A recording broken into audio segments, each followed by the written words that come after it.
الحمد للہ وکفی والصلاة والسلام علی عباده الذین اصطفى خصوصا علی افضلهم وخاتم النبیین محمد الامین وعلی آلہ وصحبہ اجمعین. اما بعد فقد قال اللہ تبارک وتعالی کما ورد فی سورة الحجرات: اعوذ باللہ من الشیطان الرجیم بسم اللہ الرحمن الرحیم. یا ایھا الناس انا خلقناکم من ذکر وانثی وجعلناکم شعوبا وقبائل لتعارفوا ان اکرمکم عند اللہ اتقاکم ان اللہ علیم خبیر. وقال تبارک وتعالی کما ورد فی سورة آل عمران: فاستجاب لهم ربهم انی لا اضیع عمل عامل منکم من ذکر او انثی بعضکم من بعض فالذین ہاجروا واخرجوا من دیارہم وأوذوا فی سبیلی وقاتلوا وقتلوا لأکفرن عنہم سیئاتہم ولأدخلنہم جنات تجری من تحتها الانہار ثوابا من عند اللہ واللہ عندہ حسن الثواب. صدق اللہ العظیم. وقال النبی صلی اللہ علیہ وسلم فی خطبتہ فی حجۃ الوداع: لا فضل لعربی علی عجمی ولا لعجمی علی عربی ولا لاسود علی احمر ولا لاحمر علی اسود الا بالتقوی کلکم بنو آدم وآدم من تراب او کما قال صلی اللہ علیہ وسلم. رب اشرح لی صدری ویسر لی امری واحلل عقدۃ من لسانی یفقہوا قولی. اللہم ربنا الہمنا رشدنا واعذنا من شرور انفسنا. اللہم ارنا الحق حقا وارزقنا اتباعہ وارنا الباطل باطلا وارزقنا اجتنابہ. آمین یا رب العالمین. معزز حاضرین اور محترم خواتین، السلام علیکم ورحمۃ اللہ وبرکاتہ. میری آج کی گفتگو کا عنوان اسلام کا معاشرتی اور سماجی نظام. اس ضمن میں سب سے پہلے اس نقطے پر غور کیجئے کہ انسان کی ایک زندگی تو انفرادی ہے اور زندگی کا ایک بہت بڑا حصہ اجتماعی ہے. جیسے جیسے تمدن ترقی کرتا گیا، اجتماعیت کا دائرہ پھیلتا گیا، انفرادیت کا دائرہ سمٹتا گیا. چنانچہ آج کو آپ کو معلوم ہے کہ کوئی ریاست ہے، اس کا دستور ہے، اس کا نظام ہے، تمام شہری اس میں جکڑے ہوئے. اور اب تو پوری دنیا جو ہے وہ ایک شہر کے مانند ہو گئی ہے، اور کہا جا رہا ہے کہ یہ گلوبل ولیج ہے، یہ تو ایک گاؤں کی شکل اختیار کر گیا. یہ جو انسان کا اجتماعی نظام ہے، اس کی 4 سطحیں ہیں. سب سے بنیادی سطح جو ہمیشہ سے ہے، چاہے انسان ابھی غاروں میں رہتا ہو، ابھی کوئی اور اجتماعی نظام کی شکل نہیں تھی، لیکن عائلی نظام، مرد اور عورت کا رشتہ، ان کے درمیان ازدواج اور اس سے اولاد کا پھیلنا، یہ اجتماعیت کی پہلی شکل ہے، جس سے کہ خاندان وجود میں آتے ہیں. اس سے ذرا اوپر چلیے تو خاندانوں کے مجموعے کا نام معاشرہ ہے، سوسائٹی ہے. ایک پہلو پھر اسی اجتماعی نظام کا معاشی نظام ہے. کمائی کے کیا ذریعے صحیح ہیں، کیا غلط ہیں، دولت کا کیا استعمال صحیح ہے، کیا غلط ہے. اور سب سے اوپر سیاسی نظام ہے. اب اگر آپ اس کو سمجھیں گے کہ ایک جیسے مثلث ہوتی ہے، نیچے بیس ہے، دونوں طرف سے زاویے جو ہیں اس کے دونوں اضلاع جا رہے ہیں، اوپر مل جاتے ہیں، تو سب سے بڑا جو انسان کی زندگی کا اجتماعی حصہ ہے وہ عائلی نظام ہے، پھر معاشرتی نظام ہے، پھر اس سے کمتر حیثیت معاشی نظام، سب سے کم ترین سیاسی نظام۔ میں یہ ساری باتیں کس لیے بتا رہا ہوں کہ قرآن مجید کا ہر طالب علم جانتا ہے کہ آئلی قوانین جس قدر تفصیل سے قرآن مجید میں بحث کی گئی ہے ان کے بارے میں، اس درجے میں معاشی قوانین کا بیان تو نہیں ہوا۔ سیاسی نظام تو کوئی اسلام نے دیا ہی نہیں، چند اصول دیے ہیں۔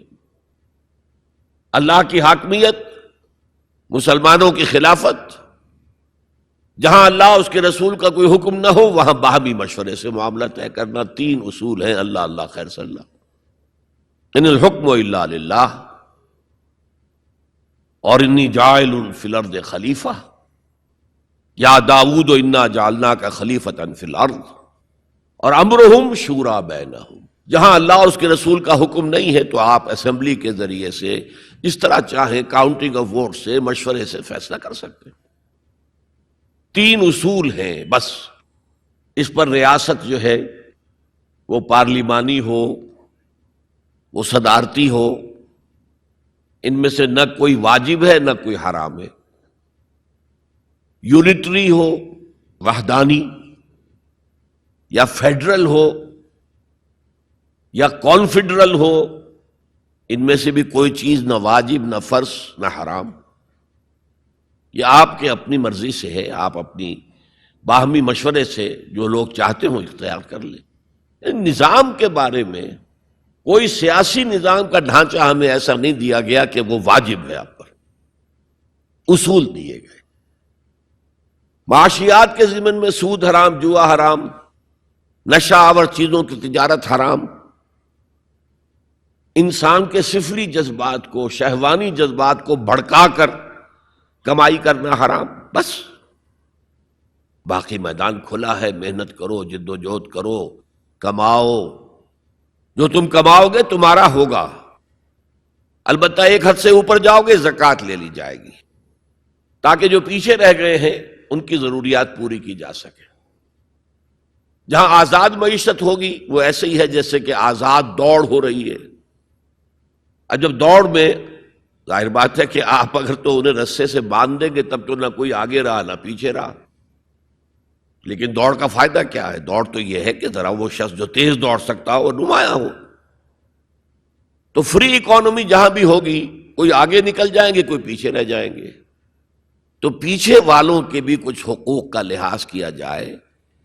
زکوٰۃ کیا ہے؟ تؤخذ من اغنیائہم ترد الی فقرائہم، ان کے امیروں سے وصول کی جائے گی، ان کے غریبوں کو دے دی جائے گی،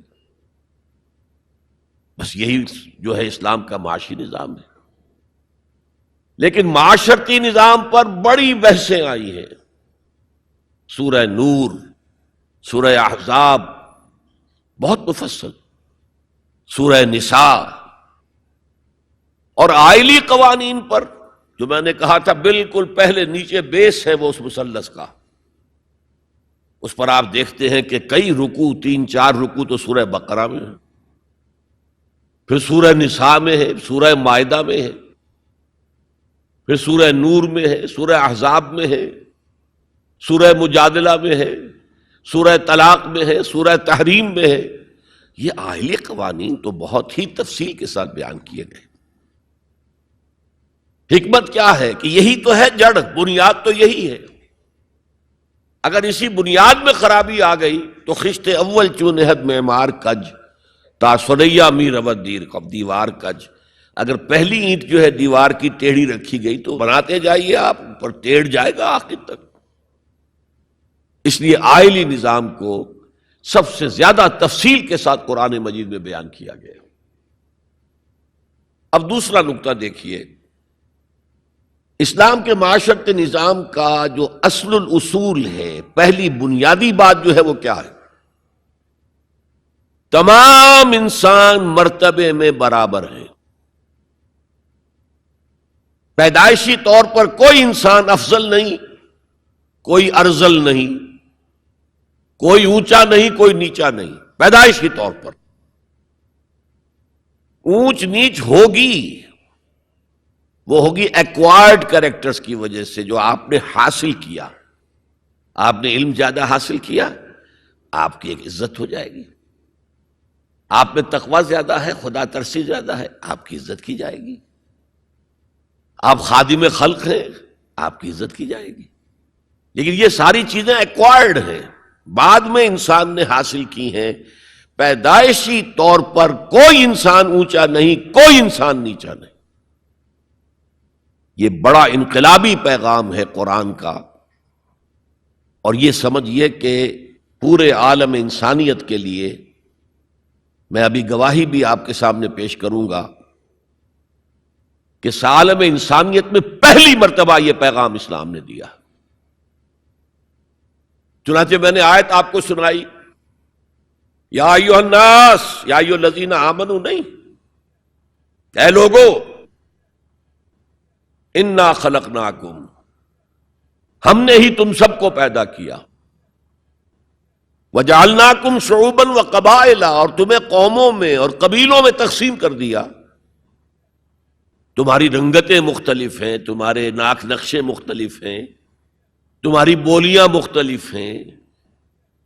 جعلناکم شعوبا وقبائل لتعارفوا، یہ صرف تعارف کے لیے ہے، یہ کوئی معیار نہیں ہے کہ یہ بلند ہے وہ کم ہے، فلاں نسل جو ہے اونچی ہے، فلاں نسل نیچی ہے، گورے جو ہیں اونچے ہیں اور کالے جو ہیں نیچے ہیں، یا مرد اونچے ہیں اور عورتیں نیچی ہیں۔ پیدائشی طور پر تمام انسان بالکل مساوی ہیں۔ اس اصول پر ہم نے بھی زیادہ غور نہیں کیا ہے۔ آپ جس معاشرے میں ہیں، یہاں پیدائشی طور پر برہمن اونچا ہے، شودر تو نیچا ہے۔ ویسے کوشش ہو رہی ہے، معاشرتی سطح پر کوشش ہو رہی ہے، قانونی سطح پر کوشش ہو رہی ہے کہ ان تصورات کو ختم کیا جائے۔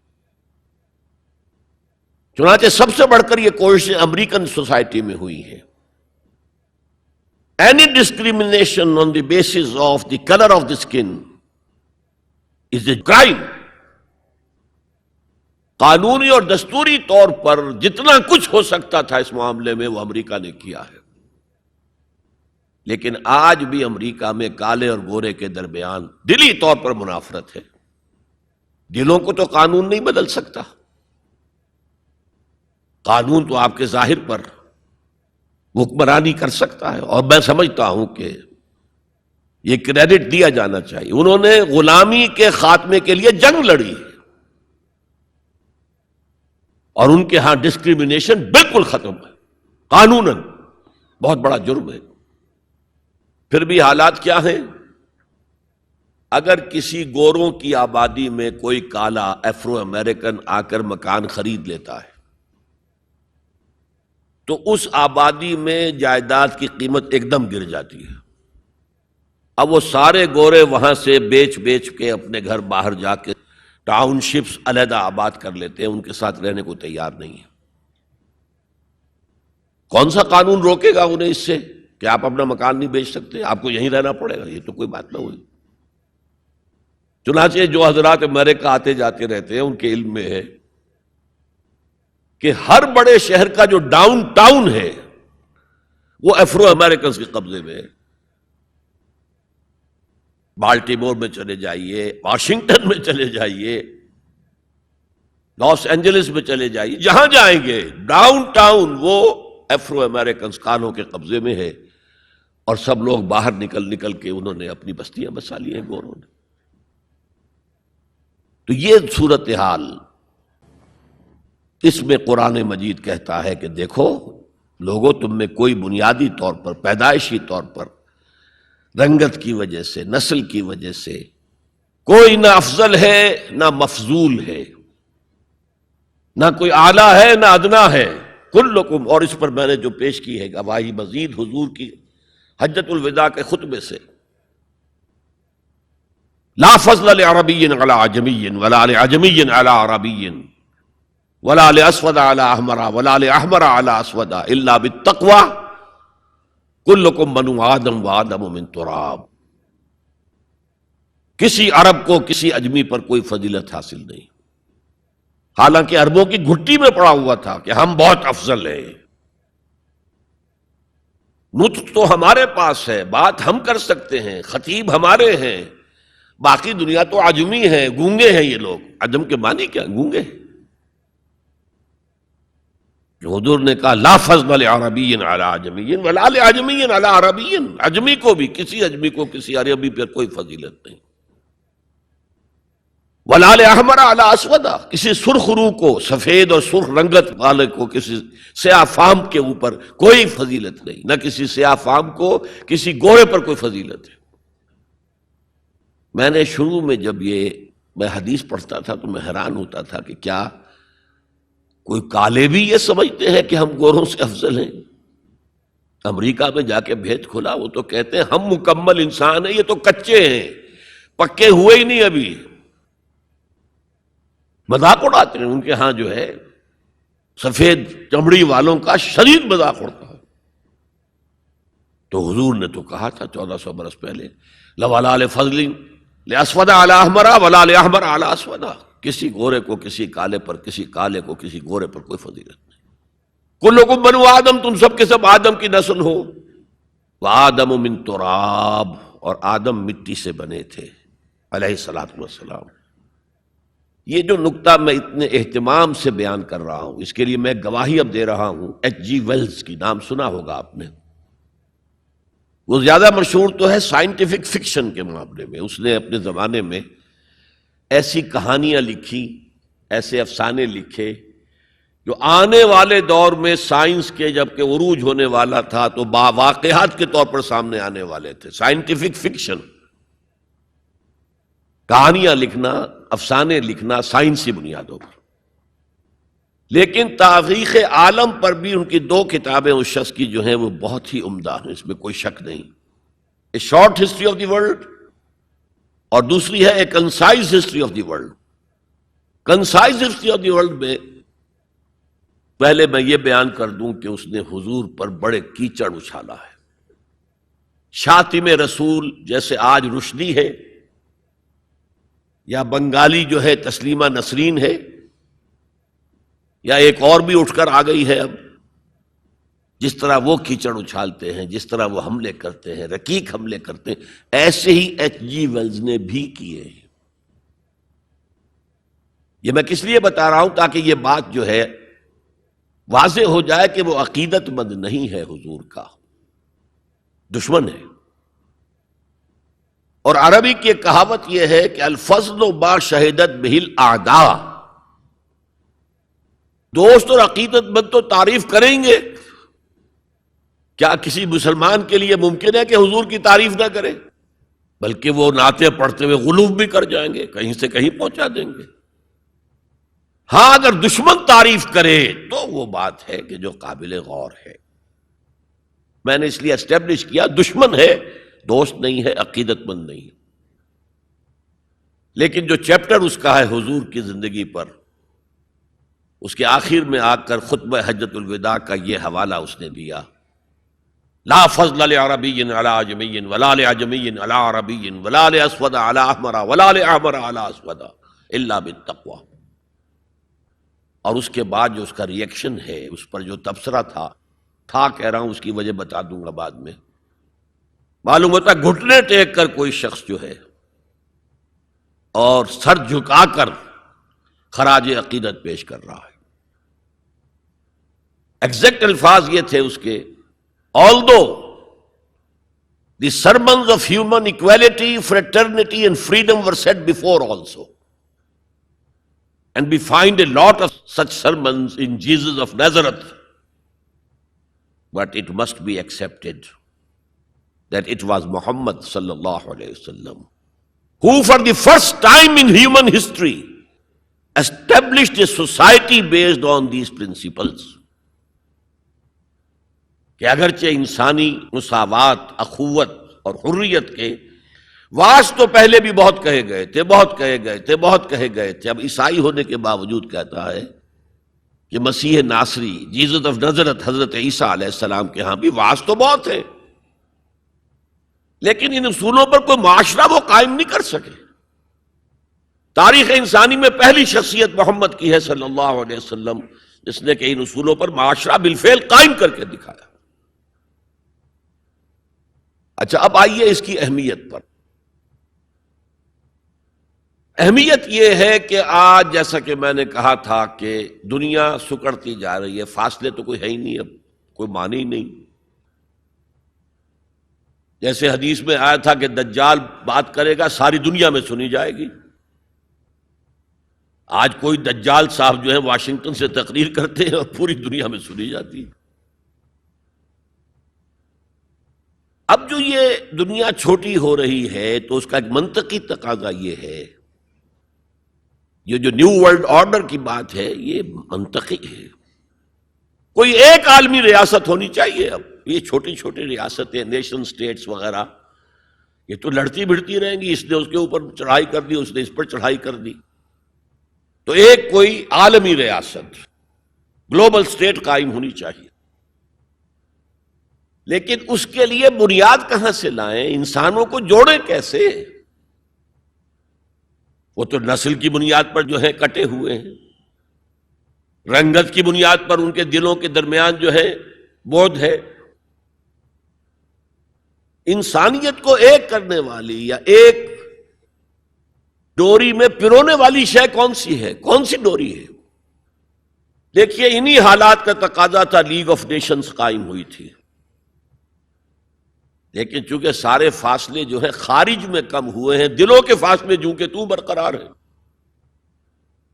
ناکام ہو گئی، ختم ہو گئی۔ اقبال نے اس کی موت کی پیشن گوئی کی تھی، بیچاری کئی روز سے دم توڑ رہی ہے، ڈر ہے خبر بد نہ میرے منہ سے نکل جائے۔ تقدیر تو مبرم نظر آتی ہے لیکن پیران کلیسا کی دعا ہے کہ یہ ٹل جائے، کسی طرح لیگ آف نیشنز باقی رہ جائے۔ ختم ہو گئی، اب یونائٹڈ نیشنز ہے، بالفعل ختم ہو چکی، سپر پاورز کے مفادات کے تحت۔ اور اب تو وہ سپر پاورز بھی دو نہیں رہی، سپریم پاور جو ہے وہ یونائٹڈ نیشنز کی اکثریت روکنا چاہے وہ نہیں رکتی۔ عراق پر حملے کے معاملے میں کون ساتھ تھا ان کے؟ بائی پاس کیا، دفع ہو جاؤ، ہمیں کوئی حیثیت زبریت نہیں تمہاری۔ تو یہ بھی دم توڑ رہی ہے، یونائٹڈ نیشنز کا وجود کیا رہ جائے گا؟ بیچاری کئی روز سے دم توڑ رہی ہے۔ یہ عراق پر حملے کے ساتھ جو ہے اس کا دم جو ہے عالم نزاع شروع ہو چکا ہے۔ ڈر ہے خبر بد نہ میرے منہ سے نکل جائے، تقدیر تو مبرم نظر آتی ہے، تو اٹل نظر آتا ہے کہ یہ فیل ہو جائے گا، ادارہ ختم ہو جائے گا۔ پیران کلیسا کی دعا ہے کہ یہ ٹل جائے، وہاں دعائیں ہو رہی ہیں کہ ابھی یہ برقرار رہے۔ اس پس منظر میں قرآن دو بنیادیں دیتا ہے کہ جو تمام انسانوں کو جوڑنے والی ہیں، ایک وحدت الہ، وحدت خالق، تم سب کا خالق ایک ہی ہے، اللہ۔ اب ایوولوشن کی تھیوری ماننے والے کیسے مانیں گے کہ کوئی ایک اللہ ہے، کوئی ایک خالق ہے؟ تو نہیں مان سکتے۔ نمبر دو، تم سب ایک ہی جوڑے کی اولاد ہو۔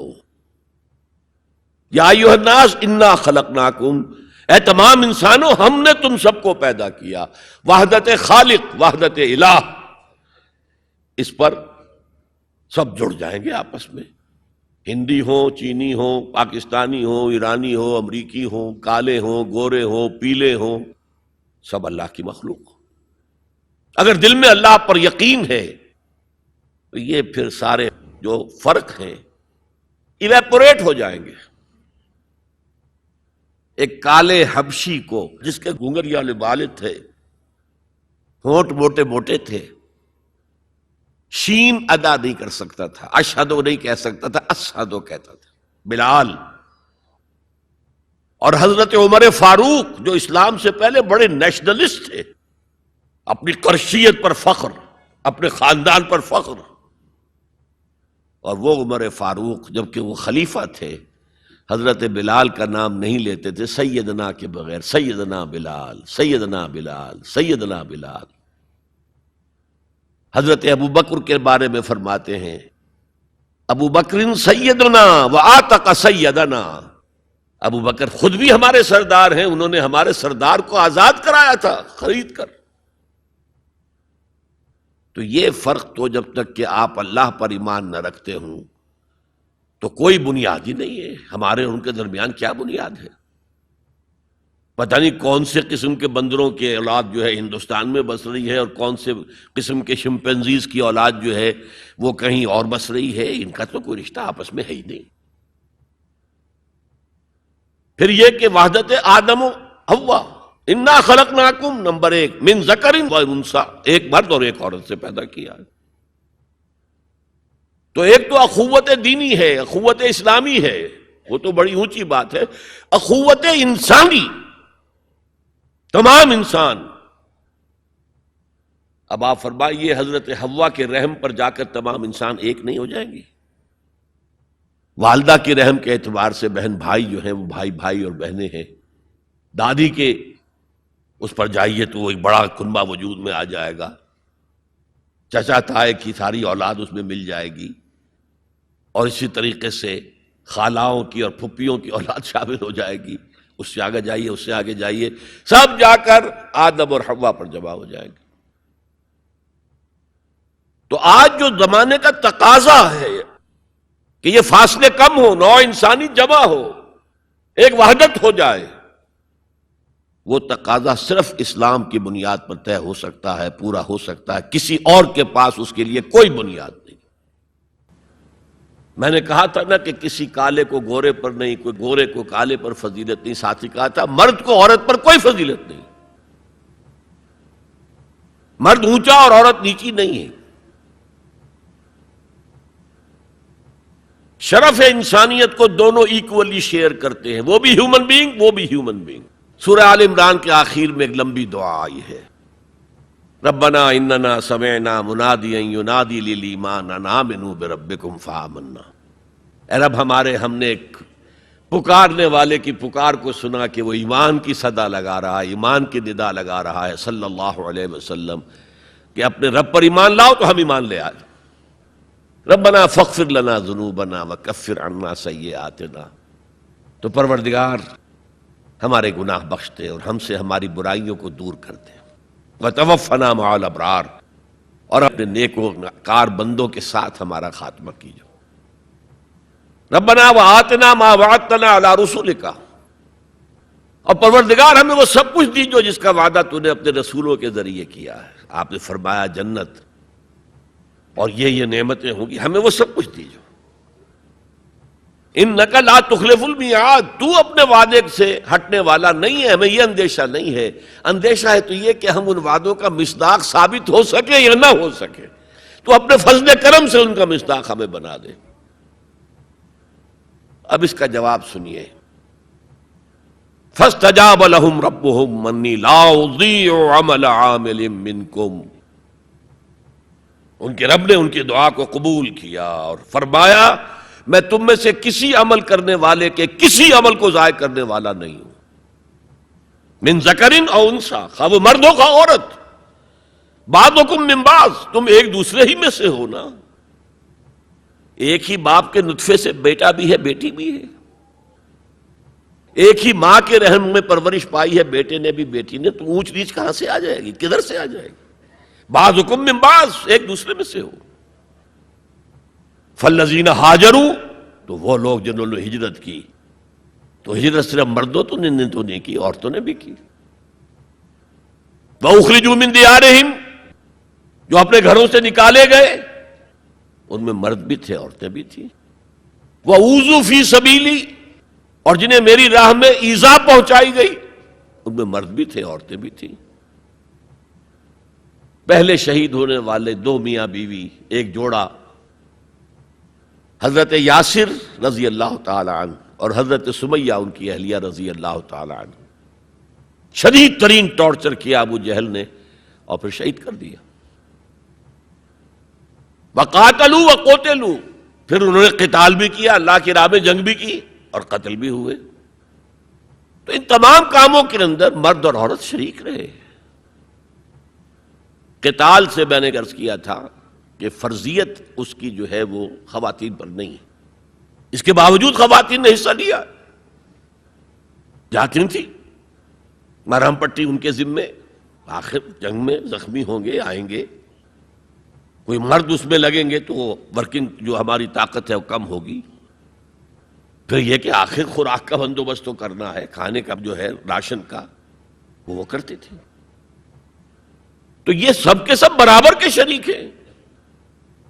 سنیے دوبارہ الفاظ، فاستجاب لهم ربهم انی لا اضیع عمل عامل منکم من ذکر او انثى بعضکم من بعض فالذین ہاجروا واخرجوا من دیارهم واوذوا فی سبیلی وقاتلوا وقتلوا لأکفرن عنہم سیئاتہم، میں لازماً دور کر دوں گا ان سے ان کی برائیوں کو، وَلَأُدْخِلَنَّهُمْ جَنَّاتٍ تَجْرِي مِن تَحْتِهَا الْأَنْهَارُ، اور انہیں لازماً داخل کروں گا ان باغات میں کہ جن کے دامن میں ندیاں بہتی ہوں گی.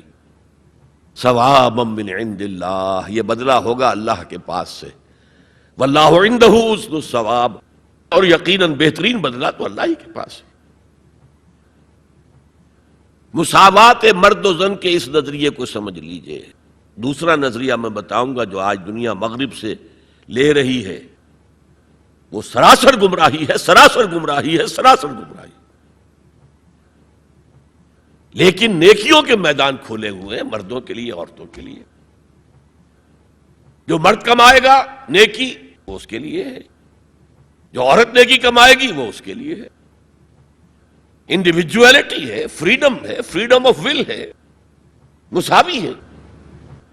اور اسی لیے میں نے یہ جو آیت ہے دیکھیے، اس میں 10 اوصاف میں مردوں عورتوں کو برابر برابر. عام طور پر قرآن کا اسلوب یہ نہیں ہے، اسے عربی میں کہتے ہیں برسبیل تغلیب.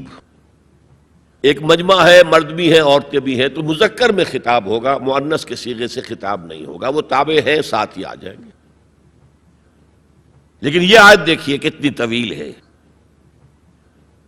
ان المسلمین والمسلمات، یقیناً فرما بردار مرد اور فرما بردار عورتیں، والمومنین والمومنات، اور صاحب ایمان مرد اور صاحب ایمان عورتیں، والقانتین والقانتات، اور فروتنی اختیار کرنے والے مرد اور فروختنی اختیار کرنے والی عورتیں، والصادقین والصادقات، اور سچ بولنے والے مرد اور سچ بولنے والی عورتیں، والصابرین والصابرات، اور صبر کرنے والے مرد اور صبر کرنے والی عورتیں، والخاشعین والخاشعات، اللہ کے سامنے جھکنے والے مرد اور جھکنے والی عورتیں، والمتصدقین والمتصدقات، صدقہ دینے والے مرد اور صدقہ دینے والی عورتیں، والصائمین والصائمات، اور روزہ رکھنے والے مرد اور روزہ رکھنے والی عورتیں، والحافظین فروجہم والحافظات، اور اپنی شرمگاہوں کی حفاظت کرنے والے مرد اور اپنی شرمگاہوں کی حفاظت کرنے والی عورتیں، والذاکرین اللہ کثیرا والذاکرات، اور کثرت سے اللہ کا ذکر کرنے والے مرد اور کثرت سے اللہ کا ذکر کرنے والی عورتیں. اعد اللہ لہم مغفرۃ واجرا عظیما، اللہ تعالیٰ نے ان سب کے لیے تیار کیا ہوا ہے. اعد اللہ لہم مغفرۃ، ایک تو مغفرت انہیں ملے گی اور اجر عظیم ملے گا. یہ ہے وہ تصور مساوات مرد و زن، کوئی اونچا نہیں کوئی نیچا نہیں. البتہ اب میں اگلے قدم پر آ رہا ہوں. ابھی تک تو افراد کی بات ہو رہی ہے، اب وہ ایک مرد اور ایک عورت شادی کرتے ہیں. یہاں آپ کو سمجھ لینا چاہیے اب وہ برابر نہیں رہے، اس لیے کہ گھر بنانا ہے، خاندان کی بنا ڈالنی ہے، ایک ادارہ ہے، انسٹیٹیوشن آف فیملی ہے، اور کسی انسٹیٹیوشن کے دو برابر کا اختیار رکھنے والے سربراہ نہیں ہو سکتے. آئی جی ایک ہوگا، ڈی آئی جی 4 ہوں، 5 ہوں، 6 ہوں. کوئی فرم ہے، مینیجنگ ڈائریکٹر ایک ہوگا، آپ 100 ڈائریکٹر رکھ لیں. مینیجنگ ڈائریکٹر 2 نہیں ہو سکتے، کوئی کاروبار چل ہی نہیں سکتا. تو گھر کا ادارہ تو برباد ہو جائے گا اگر آپ نے برابر کر دیا دونوں کے اختیارات کو. آج اس کا مزہ چکھ رہا ہے یورپ اور ویسٹ اور امریکہ. خاندانی نظام ٹوٹ گیا. آج وہ شادی کرتے ہی نہیں، مرد شادی نہیں کرتے. کیوں کریں؟ قانون آپ نے یہ بنا دیا ہے کہ آپ نے آج شادی کی اور 1 مہینے کے بعد آپ اپنی بیوی کو طلاق دیں تو اپنی پوری دولت کا نصف دینا پڑے گا اسے. وہ کہتے ہیں ہم نہیں کرتے یہ. لیکن عورت کی تو ضرورت ہے نا، مرد کی ضرورت عورت ہے، لیکن عورت کی ضرورت بھی تو ہے مرد. مرد کہتا آؤ میرے ساتھ رہو، کھاؤ پیو، میں شادی نہیں کروں گا. وہ یہ کہتے ہیں وی آر لیونگ ٹوگیدر، بس we are not married, we are living together. بچے بھی ہو رہے ہیں. یہ کلنٹن کا 3-4 سال پہلے صدر تھا وہ، تو اس کا جو آیا تھا state of the union address, سال میں 1 دفعہ وہاں کا صدر دیتا ہے، پوری قوم کو خطاب کرتا ہے. اس میں اس نے کہا تھا کہ عنقریب ہماری امریکی قوم کی اکثریت حرام زادوں پر مشتمل ہوگی. اس کے الفاظ حرام زادہ نہیں، اس نے کہا باسٹرڈ نہیں کہا. کیا کہا؟ Born without any wedlock, ماں باپ کے درمیان کوئی شادی کا بندھن ہے ہی نہیں اور بچے پیدا ہو رہے ہیں. یہی تو حرامی کہلاتے ہیں ہمارے ہاں. حرام زادہ کسے کہتے؟ اور یہودیوں نے حضرت مسیح کو کیوں کہا حرام زادہ؟ ان کا کہنا یہ ہے، جھوٹ ہے، بکواس ہے، لیکن کہنا یہ ہے کہ حضرت مریم سلام علیہا کا رشتہ تو ہو گیا تھا، نجار یوسف نجار ایک بڑھئی تھا، اس سے رشتہ ہو گیا تھا، لیکن ابھی وداعی نہیں ہوئی تھی کہ انہوں نے تعلق زن و شوق قائم کر لیا، تو یہ تو حرام کام ہوا، زنا ہوا، تو ولد الزنا ہے. بہرحال خاندان کا ادارہ تلپٹ ہو کر رہ گیا ہے. بنیادی طور پر اس کے لیے آئلی قوانین جو قرآن نے دیے. میں نے بارہا کہا کہ میں مسلمانہ نے بھارت کو سلام کرتا. انہوں نے اپنی آئلی قوانین میں آج تک کوئی دخل اندازی نہیں ہونے دی، جبکہ ہمارا حال یہ ہے کہ 1962 میں ایک ڈکٹیٹر، خود ساختہ فیلڈ مارشل، اس نے آئلی قوانین کا آرڈیننس نافذ کیا، جس کو سب نے کہا، شیعہ، سنی، دیوبندی، بریلوی، اہل حدیث، جماعت اسلامی، سب نے کہا یہ غلط ہے اسلام کی روح سے، لیکن کوئی تحریک نہیں چلائی. جان تو کیا دینی تھی، کسی کے نکسیر تک نہیں پھوٹی. وہ آرڈیننس سے قانون بن گیا، اور ضیاء الحق صاحب 11 سال تک اسلام اسلام اسلام اسلام پکارتے چلے گئے، اس آرڈیننس کو ہاتھ نہیں لگایا. قوانین جو کے تو رہے، یہاں تک کہ انہوں نے فیڈرل شریعت کورٹ قائم کی، اور کچھ حسن کا ظن میرے بارے میں ہو گیا تھا، مجھے اپنی شورا کا رکن بنایا. پہلے انہوں نے وزارت پیش کی تھی مرکزی، میں نے کہا نہیں جناب، میں ایک تو اس کا اہل نہیں ہوں، کبھی ان میدانوں میں گیا ہی نہیں، حکومت کے کوریڈورز میں میرا آنا جانا نہیں ہے، میں اس کا اہل نہیں ہوں. ثانیاً اصل حکومت فوج کی ہے، آپ نے ہمیں کرنے کچھ نہیں دینا، اور الزام ہم پر آئے گا. یہ ناکام ہوگا، اس لیے کہ اس سے پہلے کی ایک منسٹری تھی جس میں جماعت اسلامی اور جمعیت علماء اسلام کے وزراء تھے، اور ان دونوں کو داغدار کر کے اس نے نکال باہر کیا تھا. یہ کوئی کام نہیں کر سکے. بھائی کام تم کرنے دو تو کرے. تم تو کہتے میری کانسٹیچوئنسی تو فوج ہے، یہ تو فوج کو راضی رکھنا ہے. بہرحال میں نے ان سے کہا تھا یہ ہے 2 جولائی سن 82 کی بات. میں نے کہا آپ اپنے ماتھے پر کلنک کا ٹیکا لیے پھر رہے ہیں، اور مجھے خیال بھی آیا کہ میں نے یہ کیا کیا. یہ تو میں نے تو محاورہ استعمال کیا تھا. ان کی پیشانی پر محراب تھا. میں نے سوچا یہ ناراض ہو نہیں ہوا. وہ اس معاملے میں بہت ٹھنڈے آدمی تھے، بہت متحمل مزاج. کہلے کیوں کہہ رہے ہیں آپ یہ؟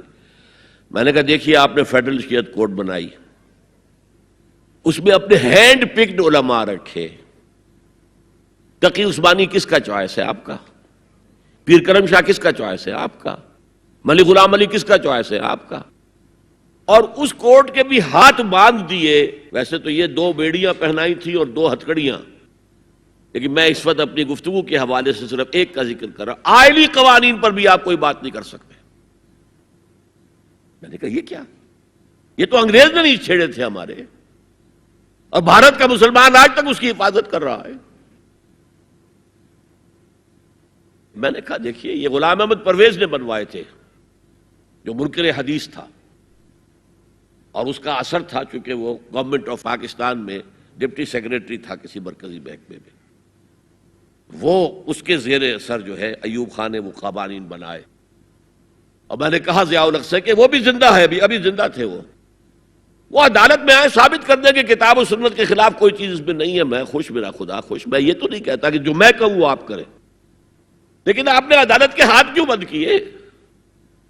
کہنے لگے کہ پھر ان خواتین کو کون مطمئن کرے گا؟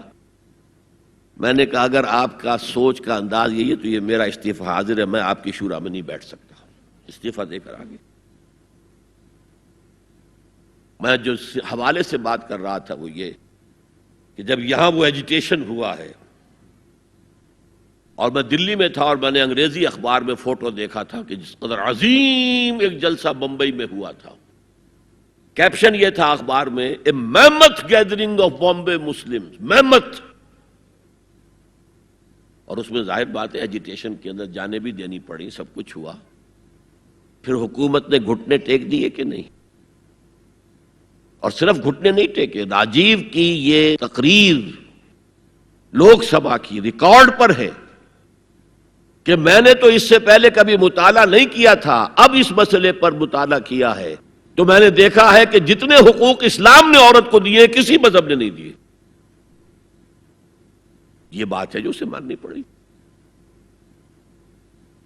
لیکن برابر آپ کر دیں گے تو خاندان کا ادارہ ختم ہو جائے گا۔ اسی لیے فرمایا گیا الرجال قوامون علی النساء فالصالحات قانتات حافظات للغیب بما حفظ اللہ۔ مرد حاکم ہیں عورتوں پر، نیک بیویاں وہ ہیں جو اپنے شوہروں کی اطاعت کرتی ہیں۔ ظاہر بات ہے کہ کوئی رائے ہے، اختلاف رائے ہو گیا ہے شوہر اور بیوی میں، بیوی دلیل سے سمجھا لے، اپیل سے سمجھا لے، جس طرح بھی سمجھا لے، منوا لے، ٹھیک ہے، اور نہیں تو اسے شوہر کی بات ماننی پڑے گی۔ فالصالحات قانتات، وہی لفظ جو ابھی آپ نے پڑھا، قانتین بالقانتات، فرما بردار مرد اور فرما بردار عورتیں۔ تو نیک بیویاں تو وہ ہیں جو اپنے شوہروں کی اطاعت گزار ہیں، اس سے وہ بانڈ جو ہے مضبوط رہتا ہے۔ پھر اسلام نے اتنا منصفانہ نظام کیا ہے قائم۔ میں نے آپ کے سامنے اقبال کا ایک مصرع پڑھا تھا، وہ جو ابلیس نے کہا کہ عصر حاضر کے تقاضاؤں سے ہے لیکن یہ خوف ہو نہ جائے آشکارا شر پیغمبر کہیں۔ زمانے کا تقاضا، یہ زمانہ ادھر جا رہا ہے، مجھے خطرہ ہے اسلام آئے گا، جو آج بش کو خطرہ ہے، آئے گا، چاہے اس سے پہلے لاکھوں مسلمان قتل ہو جائیں، چاہے اس سے پہلے کروڑوں مسلمان قتل ہو جائیں۔ تاتاریوں کے ہاتھوں بھی کروڑوں قتل ہوئے تھے، لیکن پھر تاتاریوں نے مسلمانوں کو فتح کیا تھا، اسلام نے تاتاریوں کو فتح کر لیا۔ ہے آیا فتنہ تاتار کے افسانے سے، پاسماں مل گئے کعبے کو صنم خانے سے۔ ہو سکتا ہے اب بھی ایسا ہو جائے، تو وہ ڈرتے ہیں کہ یہ نظام آئے گا، اس لیے اتنے خوف زدہ ہیں۔ جب اللہ نے مرد کو بنایا طاقتور زیادہ، اور عورت کا حسن یہ ہے کہ وہ نازک ہو۔ وہ کبھی کوئی حمیدہ پہلوان ہوتی تھی بھارت میں ایک، اس نے جو کہا تھا کہ میں اس سے شادی کروں گی جو مجھے پچھاڑ لے۔ میں کون پچھاڑے گا اس کو، خود ہی پچھاڑ جائیں گے وہ۔ تو عورت کا حسن تو نزاکت میں ہے، لہذا بھاری بوجھ اس پر نہیں ڈالے۔ ملک کا ڈیفنس مردوں کا ذمہ داری ہے، نان نفقے کی فراہمی مردوں کی ذمہ داری، عورت کی نہیں ہے۔ عورت کا کام ہے گھر میں رہے، شوہر کے لیے اچھا ماحول پیدا کرے۔ اب اگر دن بھر 8 گھنٹے عورت بھی کام کر کے آئی ہے، کسی باس نے بھی جھڑک دیا ہوگا، کچھ اور ہوگا، تھکی تھکائی اور طبیعت تقدر لے کر آئی ہے، مرد کا بھی یہی حشر ہے، گھر میں جائیں گے تو کیا ہوگا؟ لڑیں گے۔ لیکن گھر میں رہی ہو عورت، پھر بچے آ جاتے ہیں، 1 بجے آ گئے، ماں باپ دونوں آئیں گے شام کو 6 بجے، 7 بجے، 8 بجے۔ بڑے بڑے شہروں میں تو وہاں پر 2 گھنٹے تو لگتے ہیں گھر پہنچنے میں۔ یہ بچے کیا کریں گے؟ کس قسم کے تجربات کریں گے؟ کہ سارا بیڑا غرق ہو رہا ہے۔ عورت کے ذمہ نہیں ہے کام کرنا، کہتے ہیں مجبوری ہے۔ آپ اپنے سٹینڈرڈ آف لیونگ کو بڑھاتے جائیے، بڑھاتے جائیے، بڑھاتے جائیے، دونوں کی سر توڑ محنت کے باوجود آپ کا جو ہے تقاضا پورا نہیں ہوگا، اور اسی کو سکیڑ لیجئے۔ کمانا شوہر کا کام ہے، بیوی کا نہیں۔ اس کو اقبال نے کہا ہے کہ اسلام کا معاشرتی نظام 2 حصوں پر مشتمل ہے۔ حافظ ناموس زن، ایک تو عورت کی عصمت و عفت کی حفاظت، مرد آزماں، مرد کے اوپر چیلنج ہے، بھاری بوجھ تمہیں اٹھانے ہیں، مرد آزماں مرد آفرین، بھاری کام سارے مردوں کے لیے ہیں، عورت گھر میں رہے۔ اور آج بھی امریکہ میں جو سٹے ایٹ مومز کہلاتی ہیں، وہ مائیں جو گھروں میں رہتی ہیں، ان کا بہت بڑا ان کا مقام ہوتا ہے، ان کے بچوں کی تربیت جو ہو سکتی ہے۔ اور سب سے زیادہ مظلوم وہاں پر عورت ہے۔ مجھے بتایا جاتا ہے کہ جب سردی برف پڑ رہی ہوتی ہے تب بھی سب سے پہلے سڑکوں پر آپ کو عورتیں نظر آئے گی، مرد 1 گھنٹے بعد گھر سے نکلے گا، کیونکہ اس عورت نے کہیں اپنے بچے کو کسی بیبی سیٹر کے پاس، چلڈرن کیئر کے پاس بھیجے گی، پہنچائے گی، پھر اپنے آفس جائے گی، شام کو آفس سے نکلے گی، وہاں سے بچے کو لگی، پھر گھر آئے گی۔ مظلوم ترین عورت ہے وہاں پر، دونوں بوجھ ڈال دیے اس پر، حمل بھی وہ اٹھائے، ولادت کی سختی بھی سہے، اور معاش کا بوجھ بھی ڈالو اس پر۔ واقعہ یہ ہے کہ آج کی عورت انتہائی مظلوم عورت ہے۔ ایک تو اسے کھلونا بنا لیا، عجیب حیرت ہوتی ہے مغربی تہذیب کو کیا ہوا ہے۔ عورت ننگی، مرد پورا لباس پہنے ہوئے، پینٹ بھی ہے اور کوٹ بھی ہے اور سوٹ پورا ہے اور ٹائی بھی ہے، اور عورت ننگی ہے، اور شدید ترین سردی کے اندر ٹانگیں ننگی ہیں اس کی۔ یہ اسلام کا معاشرتی نظام اس کو کسی صورت گوارا نہیں کرتا۔ طلاق کے معاملے میں یہی فرق رکھا، مرد دے سکتا ہے طلاق، عورت لے سکتی ہے، دے نہیں سکتی۔ لے گی تو خلا کہلائے گی، یا عدالت میں جا کر ثابت کرے، یا یہ کہ کوئی ایلڈرز آف دی فیملی ہوں وہ درمیان میں آئے اور عورت کہے کہ میرا اس کے ساتھ نباہ نہیں ہو سکتا، خود طلاق نہیں دے سکتی، کیونکہ عورت کے اوپر جذباتی طور پر ہر مہینے میں چند دن ایسے آتے ہیں جو چڑچڑی ہوتی ہے، اس چڑچڑے پن میں وہ کچھ بھی کر بیٹھے، اسے طلاق کا حق نہیں دیا۔ مرد کو حق حاصل ہے، ہاں اگر ناحق طلاق دے گا اللہ کے ہاں پکڑا جائے گا۔ یہ بات جو ہے مرد اور عورت کو برابر کے طلاق کے حقوق، یہ بھی خاندان کی جڑ کھودنے کے مترادف ہے۔ اچھا، بیٹے اور بیٹی میں وراثت کا فرق ہے، کیوں؟ بیٹا شادی کرے گا تو مہر دے گا، لڑکی شادی کرے گی تو مہر لے گی، حالانکہ ضرورت لڑکی کو لڑکے کی ہے، لڑکے کو لڑکی کی ہے، دونوں کی ضرورت تو برابر ہے۔ لڑکا مہر دے اور لڑکی لے، کیوں؟ تاکہ یہ معلوم ہو کہ یہ سربراہ ہے، حافظ ناموس زن، مرد آزماں، مرد کی ذمہ داری ہے۔ یہ بھی ہمارا بڑا سوشل فنکشن ہے، بہت بڑا، اور اس میں فضول خرچیاں ہو رہی ہیں، حرام کی کمائی ہوئی کمائی جو ہے وہ پانی کی طرح بہائی جاتی ہے۔ ابھی مجھے ایک صاحب نے بتایا کہ ممبئی میں 2 شادیاں ہوئی ہیں مسلمانوں میں، ایک میں 1.5 کروڑ روپیہ خرچ ہوا، ایک میں 80 لاکھ خرچ ہوا۔ ہم نے وہاں اصلاحی تحریک شروع کی. ضیاء الحق صاحب نے بھی کوشش کی تھی، آرڈیننس پاس کیا تھا، لیکن یہ چیزیں قانون سے نہیں. آپ کہیں کہ کسی دعوت میں 50 سے زیادہ مہمان نہیں آئیں گے، وہ 100 آ گئے تو زیادہ زیادہ یہ ہوگا پولیس والوں کو رشوت کا کھاتا کھل گیا، جو یہ پیسے لے جائیے صاحب. کبھی کبھی وہ پکی پکائی دیگیں لے جا کے اپنے تھانے میں بیٹھ کے کھاتے تھے. لیکن قانون سے نہیں بدلتا مزاج. ہم نے کیا طے کیا؟ دیکھو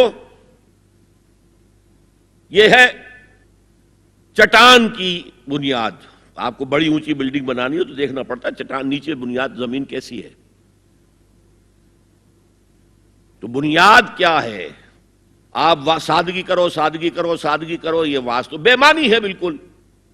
اس لیے کہ غریب کی سادگی کچھ اور ہے، امیر کی سادگی کچھ اور ہے. سادگی کے ایک معنی تو نہیں ہے. لہذا کوئی جو ہے راک فاؤنڈیشن وہ تلاش کی جائے. وہ ہم نے کی تلاش. جو تقریب حضور سے صحابہ سے ثابت ہے ضرور کرو ضرور کرو ضرور کرو. عضوا علیہا بالنواجذ، اپنے دانتوں سے پکڑ لو اس کو. اور جو تقریب ثابت نہیں حضور سے اور صحابہ سے، یقیناً یہ کہیں باہر سے آئی ہے. یا تو ہمارا خاندانی پس منظر جو ہے، اکثر تو ہندوؤں سے مسلمان ہوئے، وہ سادات ہوں، صدیقی ہوں، فاروقی ہوں، عثمانی ہوں، وہی ہیں نا جو باہر سے آئے تھے. باقی تو اکثریت یہیں سے. وہ اپنا ہندوانہ پس منظر لے کر آئے. تو جس کا ثبوت صحابہ کے دور میں نہیں، وہ یقیناً باہر سے آئی ہوئی چیز ہے. اس میں پھر سادگی نہیں، اس میں کمی نہیں، جڑ سے کاٹو اس کو. اس بنیاد پر ہم نے 5 فیصلے کیے، ذرا سن لیجئے آپ بھی. اگر آپ کوئی سوشل ورک کرنا چاہیں اس کو عام کریں. نمبر 1، نکاح مسجد میں. حدیث موجود ہے، ترمذی شریف کی روایت، اعلنوا ھذا النکاح واجعلوہ فی المساجد. نکاح کا اعلان عام کیا کرو، مسجدوں میں منعقد کیا کرو. میں حیران ہوتا ہوں کیوں نہیں علماء کرام نے اس کی طرف توجہ دلائی. حدیث ہے. ہاں میں مانتا ہوں ان کا کہنا یہ ہے کہ یہ یہاں جو امر ہے کہ مسجد میں منعقد کرو، یہ امر وجوب کے لیے نہیں ہے، استحباب کے لیے. مستحب ہے یہ کہ مسجد میں. تو بھائی مستحب کیوں چھوڑ رہے ہو تم؟ وہ اس لیے چھوڑنا پڑتا ہے، مولوی بیچارے کی حیثیت ہے ہی نہیں معاشرے میں کہ وہ کہے جناب یہاں آئیے میرے پاس، میں نہیں آؤں گا آپ کے گھر نکاح پڑھانے کے لیے. وہ اپنا رجسٹر بغل میں دبائے بیٹھا سوکھتا رہتا ہے. وہ تو آنی تھی بارات عصر کے وقت، مغرب بھی جا رہی ہے، آئی نہیں، وہ بیٹھا غریب. پہلے 20-30 روپے ملتے تھے، اب 200 300 400 ملتے ہیں. اور کیا ہے؟ میں نے انہیں یاد دلایا دیکھو شرم کرو. عیسائیوں نے آج تک اپنے چرچ کی اور اپنے پادری کی عزت یہ رکھی ہے کہ شہزادے اور شہزادی کی شادی ہوگی وہ بھی پادری چرچ میں آئیں گے. شہزادے کی شادی ہو رہی ہے تو جو ان کی پارلیمنٹ کے ساتھ ہے چرچ، وہاں شادی ہوگی. وہاں پردہ نہیں ہے، لڑکا لڑکی دونوں آمنے سامنے کھڑے ہو کر قول و قرار کریں گے. ہمارے ہاں پردہ ہے تو اس لیے لڑکی کے گھر بھی جائیں گے تو لڑکی تو محفل میں نہیں آئے گی. لڑکی کا ایک وکیل ہوگا، وہ وکیل اجازت لے کر آئے گا، 2 اس کے گواہ ہوں گے، اس کے سامنے اجازت لی گئی، پھر وہ نکاح خواہ کو اجازت دیں گے، وہ نکاح پڑھا دیں گے. پہلی بات یہ ہو گئی کہ نکاح مسجد میں. نمبر 2، نکاح کے موقع پر کوئی دعوت طعام نہیں، کوئی ثابت نہیں. دعوت طعام صرف ایک ہے، وہ ولیمہ ہے. اور اس قدر معقول بات ہے، سب باپ اپنے سینوں پر ہاتھ رکھ کر سوچیں اور میری بات سنیں. کیا بیٹی کو گھر سے رخصت کرنے کا وقت جو ہے وہ خوشی کا وقت ہوتا ہے؟ جب بیٹی گھر سے جا رہی ہو، کوئی جانور بھی آپ قربانی کے لیے، کوئی مینڈھا کو بکرا لے آئیں 8-10 دن پہلے اور بچے مانوس ہو جائیں تو وہ جب آپ ذبح کرتے ہیں تو پچھاڑے کھاتے ہیں کہ نہیں بچے؟ اور یہ لخت جگر ہے، نور چشم ہے، 18 20 22 برس گھر میں رہی ہے، وہ جا رہی ہے. خوشی نہیں ہے وہاں، صرف یہ ہوتا ہے اے سائی آف ریلیف کہ ایک ذمہ داری کا بوجھ تھا، اللہ نے آج پورا کرا دیا، اتروا دیا بوجھ. پھر بھی اندیشہ ہوتا ہے، پتہ نہیں مزاج ملے نہ ملے. نئے ماحول میں جا رہی ہے، وہاں جا کر ایڈجسٹ ہو یا نہ ہو، اندیشے پھر بھی ہوتے ہیں ذہن کے اندر. تو ان سے مرغ پلاؤ کھانا اور متنجن کھانا کوئی معقول بات نہیں ہے. معقول بات کیا ہے؟ لڑکا، اس کا گھر آباد ہوا ہے، وہ ولیمہ کرے، اس پر باقاعدہ احادیث اولبو ولو بشاتن، ولیمہ ضرور کرو چاہے ایک ہی بکری ہو تمہارے پاس، ذبح کرو، کاٹو، کھلاؤ گوشت اپنے دوستوں کو، احباب کو. یہاں تک کہا کہ بے ست طعام الولیمہ، برا کھانا ہے ولیمے کا کہ اس میں غریبوں کو نہیں بلایا جاتا. ظاہر بات ہے مسلی کھلانے کے لیے تو ولیمہ نہیں ہوتا، اپنے احباب کو، دوستوں کو بلایا جاتا ہے. پھر بھی میں تم سے کہتا ہوں کہ جسے ولیمے کے لیے بلایا جائے وہ اگر نہیں جائے گا تو اللہ اور اس کے رسول کے حکم کی نافرمانی کرے. تو جس رسول نے اتنی تفصیل سے حکم دیا ہو ایک دعوت کا، وہ دوسری دعوت میں بھی خیر ہوتا نہ بیان کرتا. جب نکاح مسجد میں اور کوئی دعوت طعام نہیں تو بارات کا تصور، خلاص. بارات کس بلا کا نام ہے؟ قرآن میں تو کوئی ذکر ہی نہیں، عربی میں یہ لفظ ہی نہیں. اجتماع طرفین مسجد میں ہوا، نکاح ہوا. لڑکی کو، حضرت فاطمہ کو رضی اللہ تعالی عنہا، کچھ خواتین جا کر چھوڑ آئی تھی اس حجرے میں جو ایک انصاری صحابی نے حضرت علی کو دیا تھا. ان کا تو کوئی گھر بھی نہیں تھا. کوئی حضرت علی آئے ہوں اور آ کر وداع کرا کے لے کے گئے ہوں، کچھ بھی نہیں. چوتھی چیز، جہیز کا کوئی تصور اسلام میں نہیں. خالص ہندوانہ رسم، خالص ہندوانہ رسم، خالص ہندوانہ رسم. ہندوؤں میں کیوں ہے؟ وہ اس لیے ہے، معقول بات ہے کہ لڑکی کا وراثت میں کوئی حصہ ہے ہی نہیں. وہ تو جب گھر سے نکل رہی ہے کچھ دے دلا کے رخصت کر دو، دان دہیج، یہ خیرات ہے. لڑکی کا حق کوئی نہیں ہے گھر پر. اسلام میں تو لڑکی وارث ہے. والد فوت ہوں گے، وراثت تقسیم ہوگی. والدہ فوت ہوں گی، کوئی ان کی ہے ملکیت، وہ تقسیم ہوگی. شادی کے موقع پر کوئی جہیز اسلام میں نہیں، قطعاً نہیں. غلطی سے حضرت فاطمہ کے جہیز کو جہیز کہہ دیا گیا. وہ جہیز کیا تھا؟ ایک پیسہ بھی حضور کے اپنی جیب سے نہیں تھا. اس شادی میں خاص بات کیا تھی کہ دولہا کے ولی بھی حضور ہی ہے. اور کون ہے؟ علی کا کون تھا مدینے میں؟ اور دلہن کے والد بھی حضور ہیں. اب حضور پوچھتے ہیں حضرت علی سے، تمہارے پاس مہر دینے کے لیے کچھ ہے؟ عرض کیا میرے پاس تو کچھ نہیں. وہ فقراء صحابہ میں سے تھے. فرمایا مہر تو دینا ہے. تمہارے پاس ایک زرہ ہوتی تھی؟ جی ہاں زرہ تو ہے. انہوں نے یہ سمجھا زرہ تو جہاد کے لیے ہے، کوئی وہ دولت تو نہیں ہے. فرمایا جاؤ اسے بیچو یا گروی رکھ کے قرض لے کر آؤ. وہ گئے، حضرت عثمان نے خرید لی اور کچھ دنوں کے بعد واپس کر دی ہدیتاً. یہ زرہ میں ہدیہ آپ کو کر رہا ہوں. اس وقت اگر کہتے چھوڑو علی، کہاں تو لو میں پیسے دے دیتا ہوں تمہیں، تو ان کی طبیعت پر بار ہوتا. اس پیسے سے حضور نے کچھ پیسے گھر بھیجے اندر، دلہن کو ذرا تیار کر دو.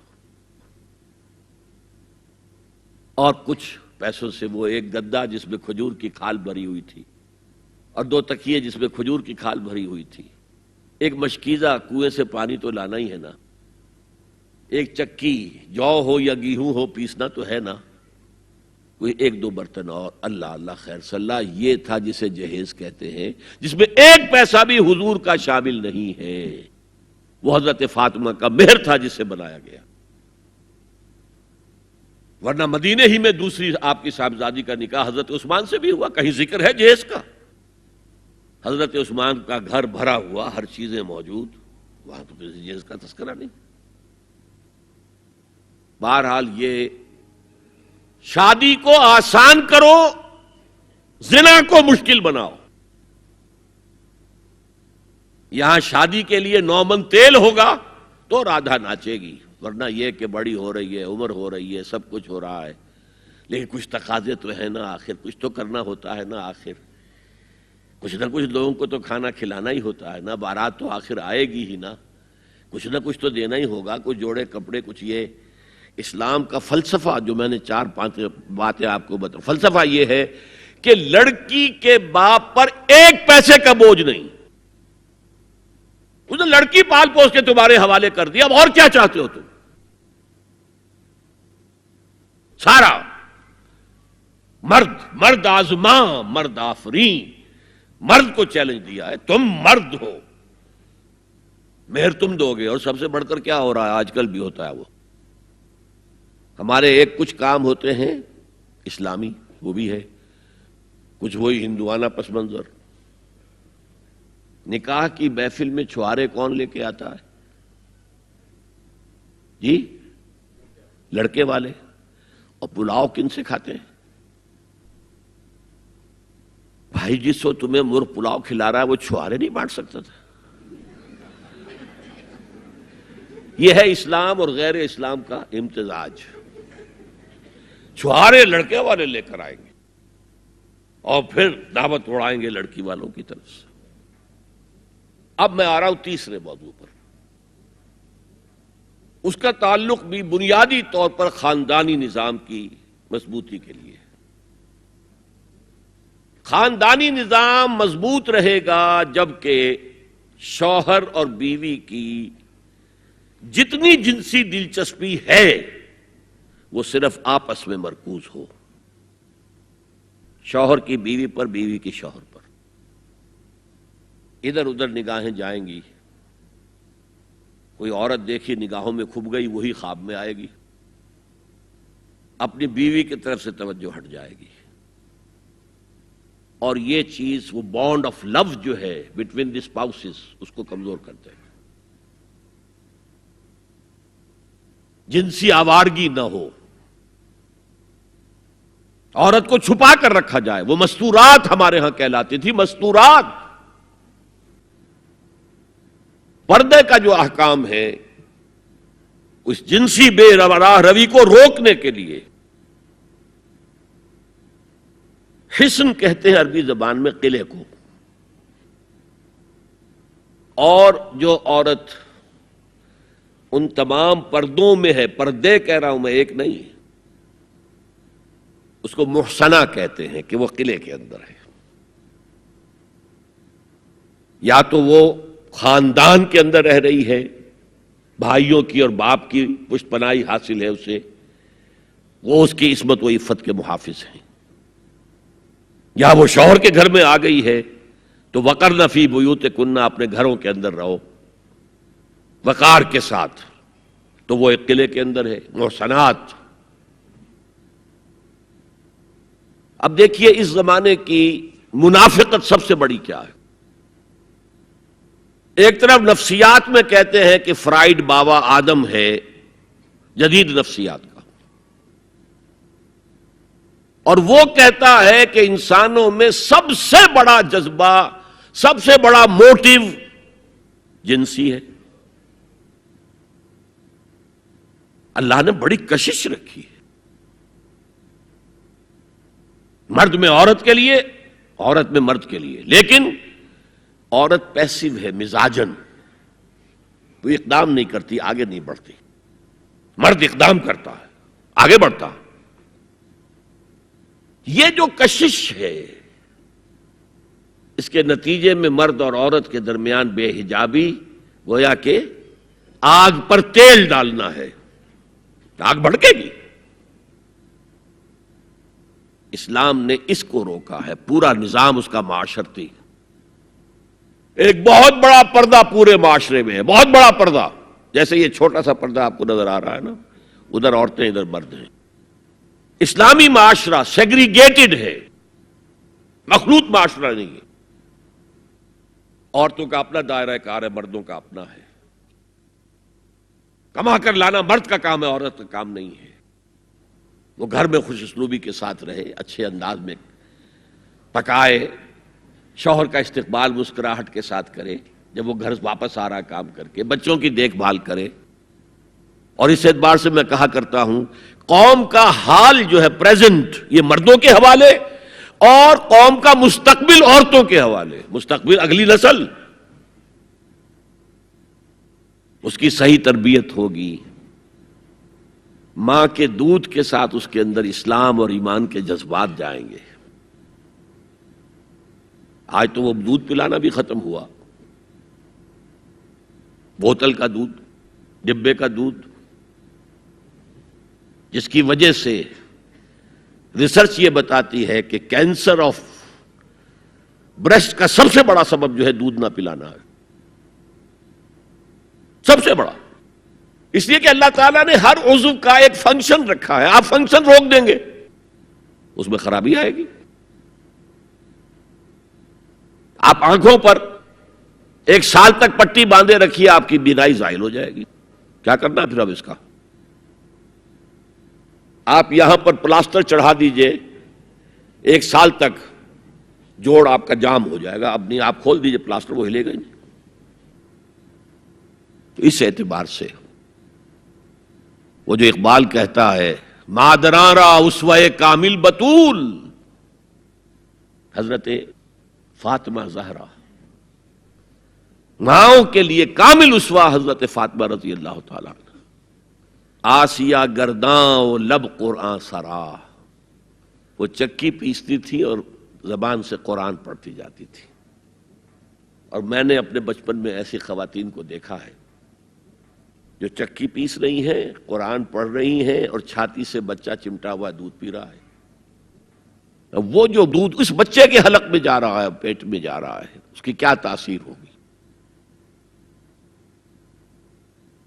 بطول باش و پنہا شو ازی عصر کہ در آغوش شبیر بگیری، اے مسلمان عورت بطول بن جا، زہرا بن جا، اور اس عصر سے پنہا ہو جا، چھپ جا، علیحدہ ہو جا،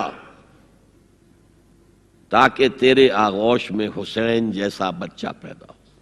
یہ پہلا ہے حجاب، سیگریگیشن آف سیکسز۔ میں نے ضیاء الحق صاحب سے کہا تھا، کیونکہ ان کی شورا میں شمولیت کی میں نے جو ہے دعوت قبول کر لی تھی، مشورہ دینا ہے، میں اپنے مسجد کے ممبر سے بھی مشورے بھی دیتا ہوں، تنقیدیں بھی کرتا ہوں۔ تو جیسے انگریزی کا محاورہ right from the horse's mouth, تو right into the horse's ears کچھ کہا جا سکے تو اچھی بات ہے۔ میں نے ان سے کہا آپ نے پی آئی اے کو ڈرائی کر دیا، شراب بند کر دی، اچھا کام کیا، بہت عمدہ کیا۔ دنیا تو یہی کہے گی نا کہ دقیانوسی ہیں، چلیے اب برداشت کریں، لیکن یہ ایئر ہوسٹسز جو جاتی ہیں کرو کے ساتھ اور 2 ہفتے باہر رہتی ہیں، یہ کون سے اسلام کی روح سے جائز ہے؟ عورت محرم کے بغیر حج کو نہیں جا سکتی، محرم کے بغیر عمرے کے لیے نہیں جا سکتی، اور یہ قانون تھا پاکستان۔ میں نے کہا آپ عورت کو نہیں جانے دیتے حج کے لیے، حالانکہ وہ ادھیڑ عمر کی ہوتی ہیں، عموماً بوڑھی ہوتی ہیں۔ ہمارے یہاں جوانی میں کون کرتا ہے حج؟ بہت شاذ۔ یہ تو آپ کو نظر آئے گا جاوا، سماٹرا، انڈونیشیا، ملائیشیا، وہاں سے جوان جوڑے نکاح کے بعد پہلا کام حج۔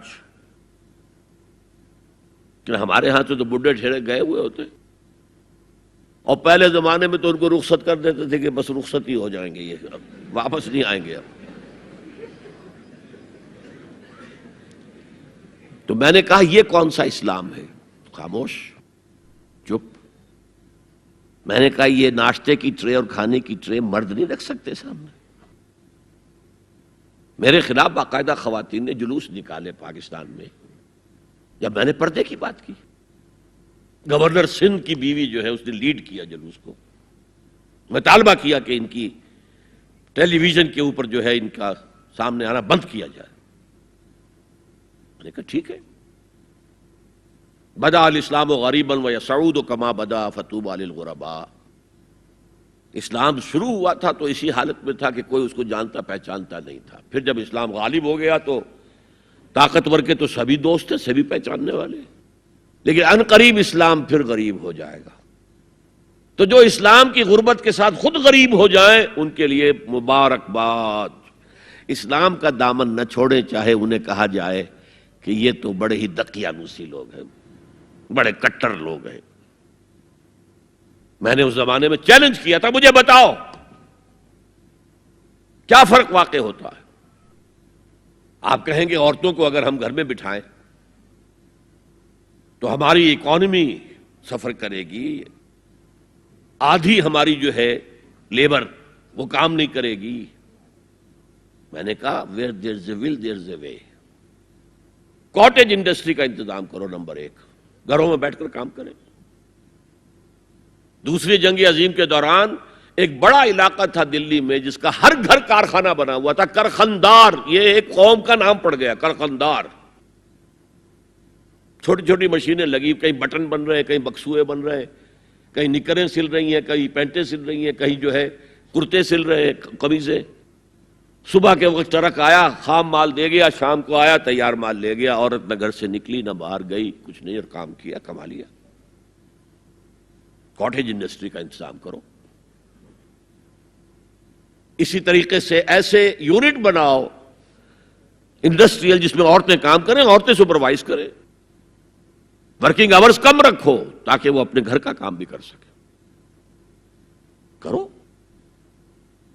عورتوں کے ہسپتال میں عورتیں مرد، عورتیں مریض، عورتیں ڈاکٹر، عورتیں مریض، عورتیں نرسز۔ مردوں کے ہسپتال میں فیمیل نرسز کا کیا کام ہے؟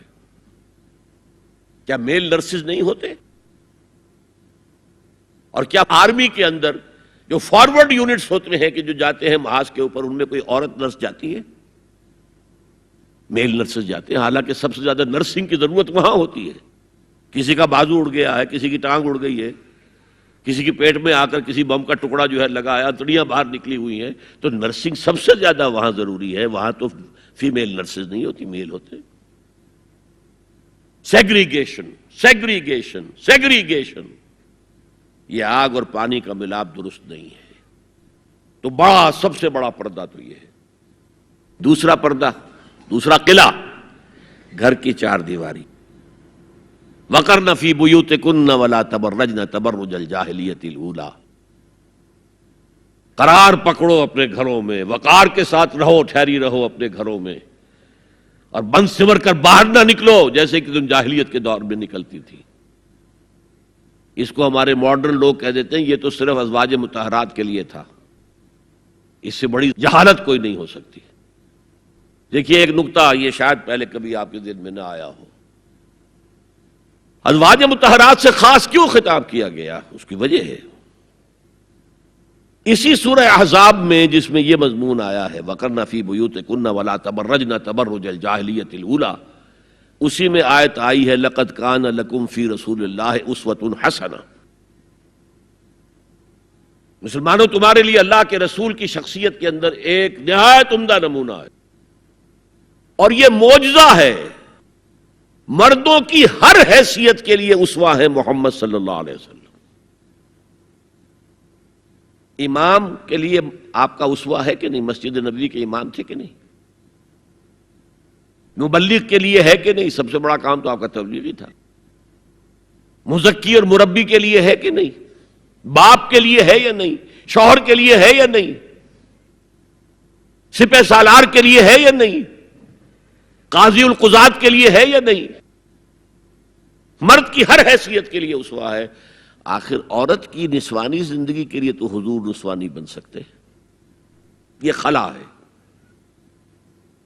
مرد کے لیے کامل اسوہ، عورت کے لیے بھی اسوہ، لیکن اس کی خاص نسوانی زندگی کے لیے اسوہ نہیں۔ اس خلا کو پر کیا ازواج مطہرات سے۔ لستن کاحد من النساء، اے محمد کی بیوی تم عام عورتوں کے مانند نہیں ہو۔ پھر جو احکام دیے گئے ہیں وہ سب کے لیے ہیں، لیکن اس میں چیریٹی بگنز ایٹ ہوم، گھر سے شروع کرو۔ سب سے پہلے خواتین، حضور کی بیویاں جو ہے وہ مخاطب ہوں۔ اور اے مسلمانوں، اگر حضور کی بیویوں سے کوئی چیز مانگنی ہو تو حجاب کے پیچھے سے مانگو، رو در رو مت ہو۔ فَاسْأَلُوهُنَّ مِنْ وَرَاءِ حجاب۔ یہ دوسرا قلعہ ہو گیا، حافظ ناموس زن۔ مقصد کیا ہے؟ عورت کی عزت، عورت کی عصمت، عورت کی عفت کی حفاظت۔ تیسرا جسے ہم ستر کہتے ہیں، عورت گھر میں بھی ہے، گھر میں ہے، اور وہاں صرف محرم آئیں گے، نامحرم نہیں آئیں گے۔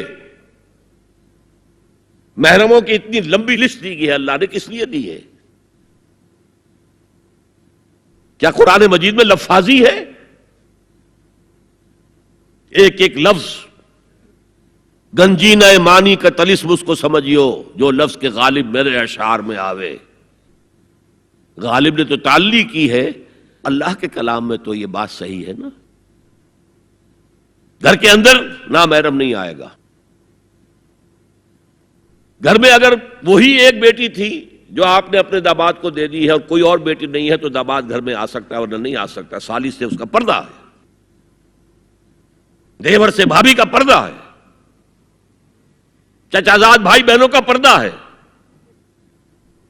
چچا سے پردہ نہیں ہے، ماموں سے پردہ نہیں ہے، چچا زاد پردہ ہے، ماموں زاد پردہ ہے، خالہ زاد پردہ ہے، پھوپھی زاد پردہ ہے۔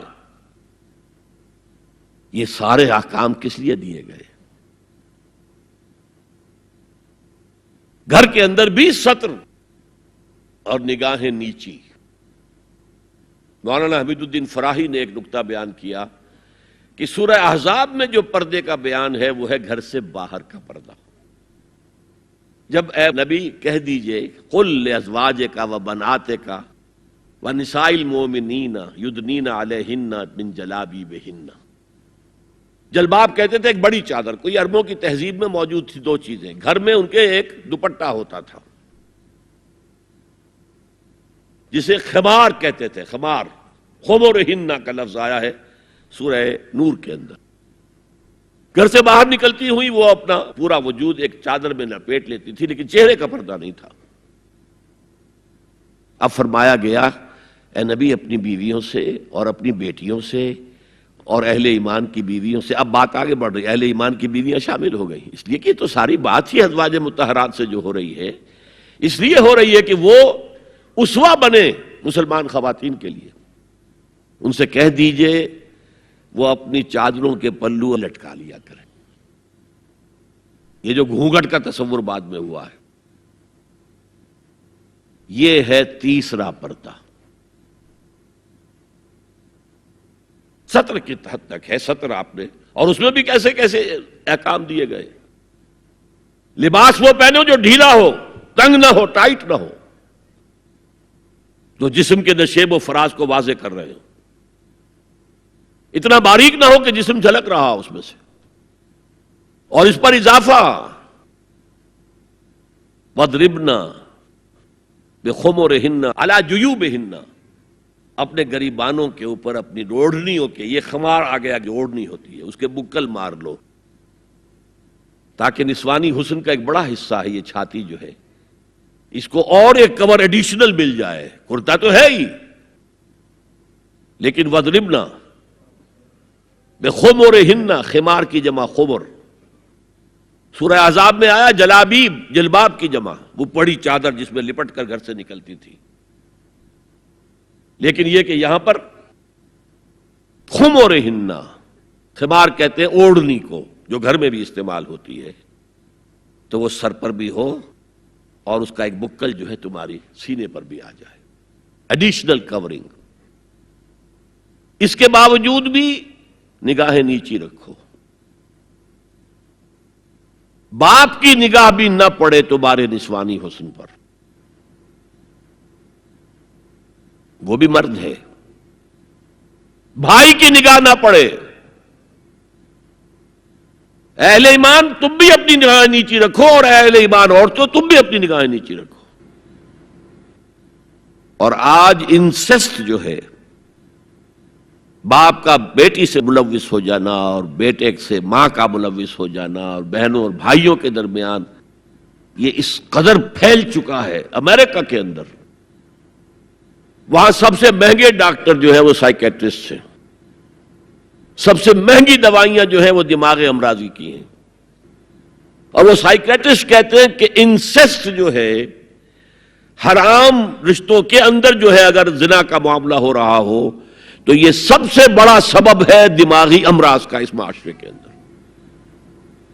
فطرت کے خلاف جو کام ہوتا ہے، طبیعت یہ بات تو کرتی ہے نا، شوق تو ہوتا ہے، پھر دماغی توازن کھو بیٹھتے ہیں۔ یہ ہے 3 پردے ہیں مسلمان عورت کے، جس کو آج بالکل ختم کرنے پر مغرب تلا ہوا ہے،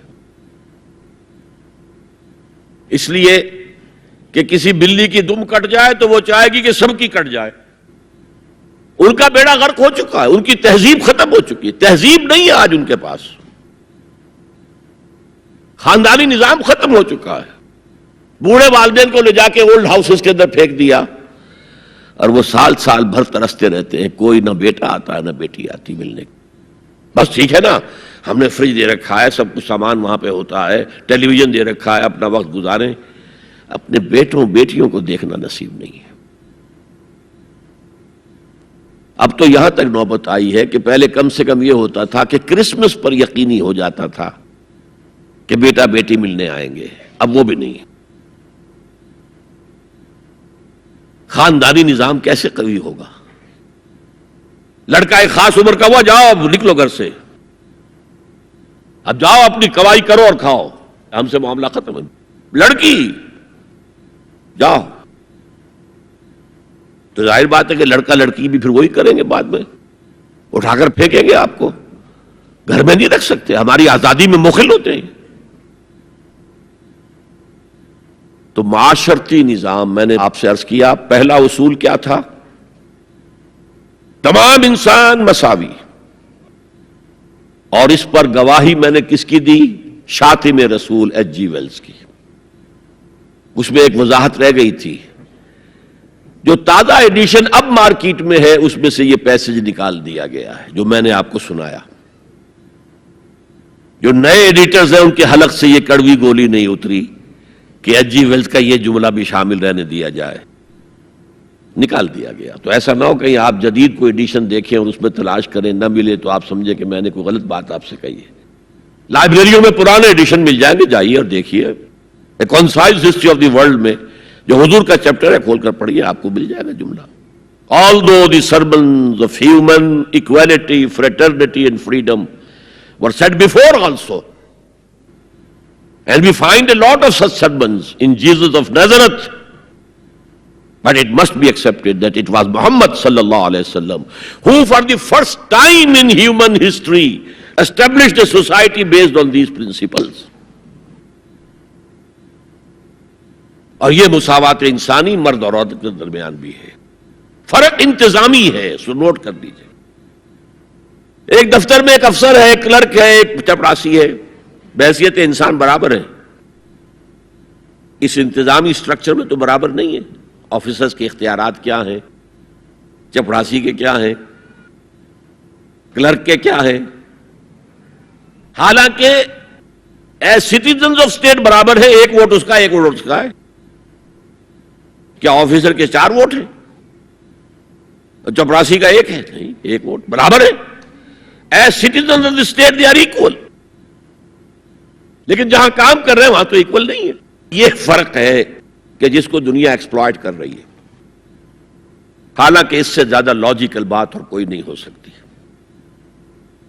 ایک خاندان کا ایک سربراہ کسی انسٹیٹیوشن کا ایک ہی سربراہ ہوگا، وزیر 10 رکھ لے، پرائم منسٹر تو 2 نہیں ہو سکتے، پرائم منسٹر 1 ہوگا، نائب صدر 10 رکھ لے، صدر تو 1 ہی ہوگا۔ انتظامی ہے، یہ نہیں ہے کہ عورت گھٹیا ہے، نہیں، مرد اور عورت مساوی ہے۔ آج میں آپ کو بتاتا ہوں کہ کتنی بڑی سازش اس وقت اس نظام کے خلاف ہو رہی ہے۔ دجالی فتنہ جو ہے، دجال اکبر جب آئے گا، ابھی میں اس کی بات نہیں کر رہا ہوں، ایک علیحدہ ایشو ہو جائے گا۔ دجالی فتنہ آ چکا ہے۔ جیسے حضور نے ایک مرتبہ رمضان مبارک کی آمد سے قبل شعبان کے آخری دن خطبہ دیا۔ خطبہ کیا تھا؟ یا ایھا الناس قد اظلکم شہر عظیم شہر مبارک، اے لوگوں تم پر ایک عظمتوں والا اور برکتوں والا مہینہ سایہ فگن ہو گیا ہے۔ آیا تو نہیں ابھی، شعبان کا دن ہے، سایہ آ گیا ہے۔ یہ انگریزی کے محاورے سے بات سمجھ میں آئے گی، coming events cast their shadows before.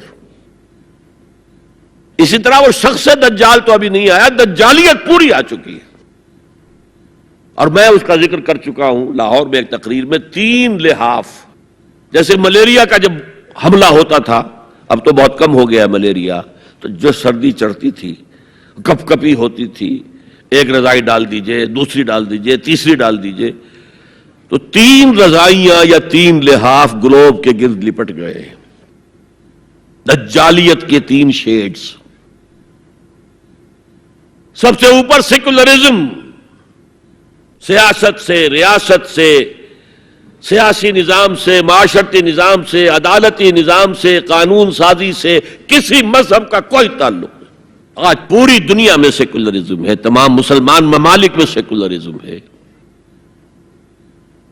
یہ دجالیت کا عظیم ترین کارنامہ ہے. اور بات لمبی نہ ہو تو میں صرف عرض کر دوں، یہ یہودیوں کی ایجاد ہے. یہودیوں نے امریکہ کا $1 بل، $1 کا نوٹ جو ہے ڈیزائن کیا ہے. بینکرز تو وہی تھے نا، اور آج بھی اصل طاقت بینکرز کے پاس ہے. امریکی حکومت $1 کی جو ہے ٹریلینز آف ڈالرز کی مقروض ہے بینکوں کی، اور بینک یہودیوں کے. اس آپ نے کبھی دیکھا ہو $1 بل، احرام مصر کی تصویر بنی ہوئی؟ کیا تعلق ہے امریکہ کا احرام مصر سے؟ اوپر ایک آنکھ بنی ہوئی ہے دجال کی، وہ ایک آنکھ کانی. نیچے کیا لکھا ہے؟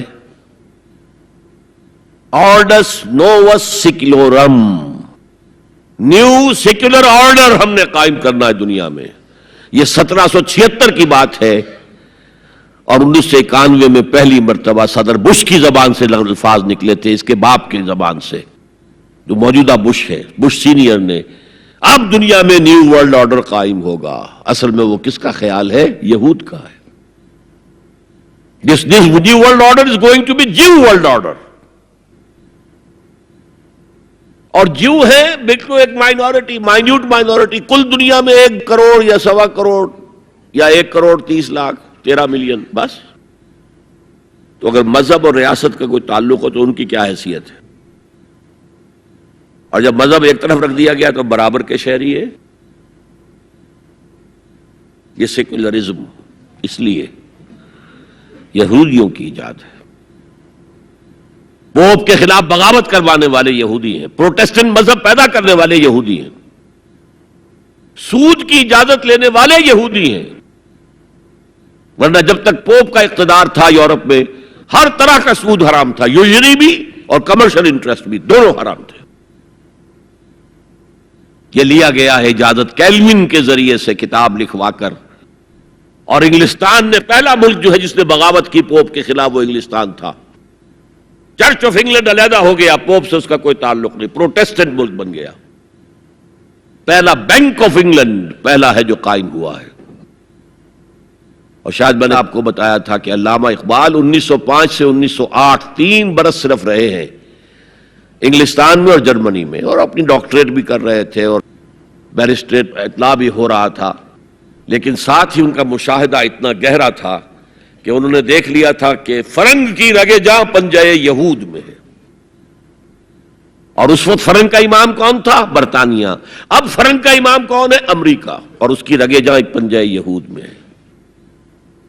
امریکہ کا کوئی صدر ہل نہیں سکتا. تو نمبر 1 تو سیکولرزم ایک لحاف ہے. نمبر 2 سود، جوا، منشیات کی ٹریڈ اور سیکس کو ایکسپلائٹ کر. ہر اشتہار میں عورت ہے. اللہ کے بندو سوچو یہ کیا ہو رہا ہے. عورت کی فوٹو کے بغیر موٹر سائیکل نہیں ہوگی، وہ بھی بیٹھی نظر آئے گی عورت.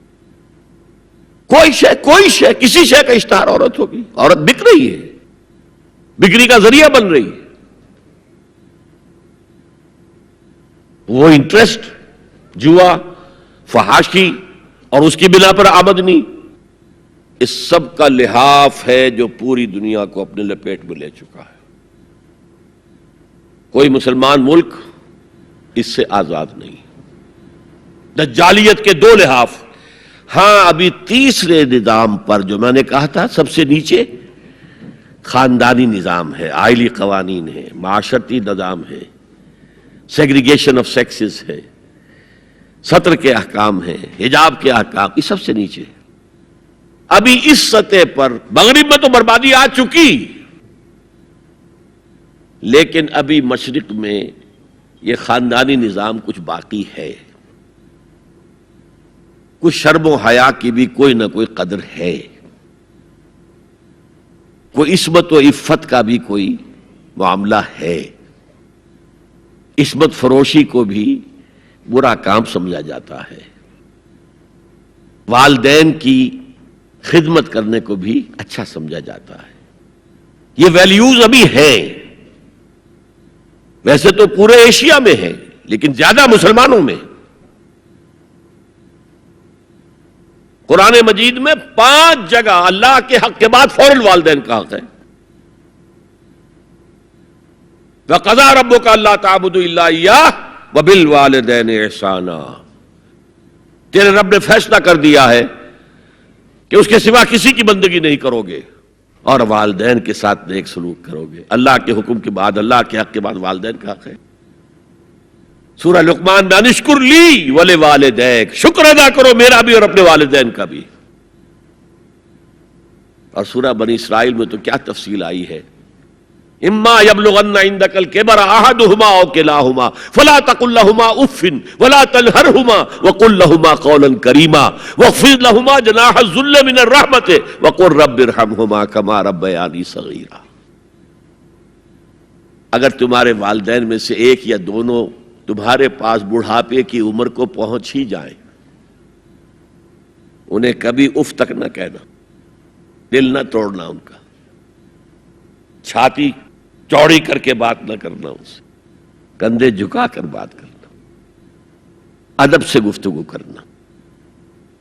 قل لہما قولا کریما واخفض لہما جناح الذل من الرحمہ، اپنے کندھوں کو جھکا کر رکھنا. اور پھر کہنا، اللہ سے دعا کرنا، رب ارحمہما کما ربیانی صغیرا، پروردگار میرے ان والدین پر رحم فرمائیو جیسے کہ انہوں نے مجھے پالا تھا جبکہ میں چھوٹا سا تھا. تو خاندان کے نظام کو مستحکم کرنے کے لیے 3 ڈائمنشنز ہیں. جیسے ایک کمرہ ہے، چوڑائی ہے، لمبائی ہے، اونچائی ہے. پہلے تو شوہر اور بیوی کے درمیان بانڈ آف لو. اب یہ شوہر اور بیوی پیرنٹس بن گئے ہیں، والدین بن گئے، اولاد آ گئی. سیکنڈ ڈائمنشن ایڈ ہو گئی، ادب، عزت. اور بہن بھائی ہے، اخوت، جس کو کہ وہ کہہ رہا ہے جی ویلز بھی، فریٹرنٹی. خاندان کا ادارہ مستحکم. یہاں ایک نقطہ اور بیان کر دوں. لیگل لیول پر بیوی کے حقوق کم ہیں، شوہر کے زیادہ ہیں. الرجال قوامون علی النساء، سیدھی سیدھی بات ہے اور ہمیں ڈٹ کر کہنا چاہیے. یہ اس سے زیادہ معقول بات کوئی نہیں ہے. کسی ادارے کے 2 سربراہ برابر کے اختیارات والے نہیں ہو سکتے، لیکن اخلاقی طور پر جو ماں کا حصہ ہے، باپ کا حصہ اس سے 1/3 ہے. قرآن مجید میں آیا ہے نا، حملتہ امہ وہنا علی وہن وفصالہ فی عامین ان اشکر لی ولوالدیک. اسے اٹھائے رکھا اس کی ماں نے اپنے پیٹ میں، کمزوری پر کمزوری جھیل. کمزوری تو ہو رہی ہے، اس کا خون چوس رہا ہے اندر، جھونک جو ہے وہ چوس رہی ہے خون اس کا. اور سب ماؤں کو تو اتنی نرشمنٹ موجود نہیں ہوتی کہ آپ پریگننسی میں اس کے لیے ضروری نرشمنٹ فراہم کر دیں. وہنن علی وہن، کمزوری پر کمزوری جھیل کر بھی اپنے پیٹ میں اٹھائے رکھا. وفصالہ فی عامین، اور پھر دودھ چھڑانا ہوا 2 سالوں میں. وہ جھونک جو ہے وہ پھر اس کی چھاتیوں سے چمٹ گئی. لہذا اس کا حق 3 گنا زیادہ ہے باپ سے. ایک صحابی حضور سے پوچھتے ہیں، حضور میرے حسن سلوک کا اولین مستحق کون ہے؟ فرمایا تمہاری والدہ. پھر پوچھا ان کے بعد کون؟ پھر کہا تمہاری والدہ. پھر پوچھا ان کے بعد کون؟ پھر کہا تمہاری والدہ. پھر پوچھا ان کے بعد کون؟ تو کہا تمہارے والد۔ 3 درجے۔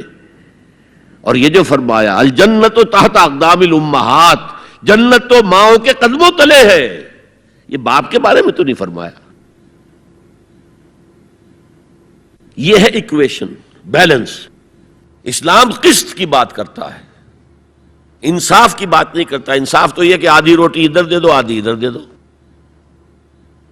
انصاف ہے، یہ اچھی چیز ہے۔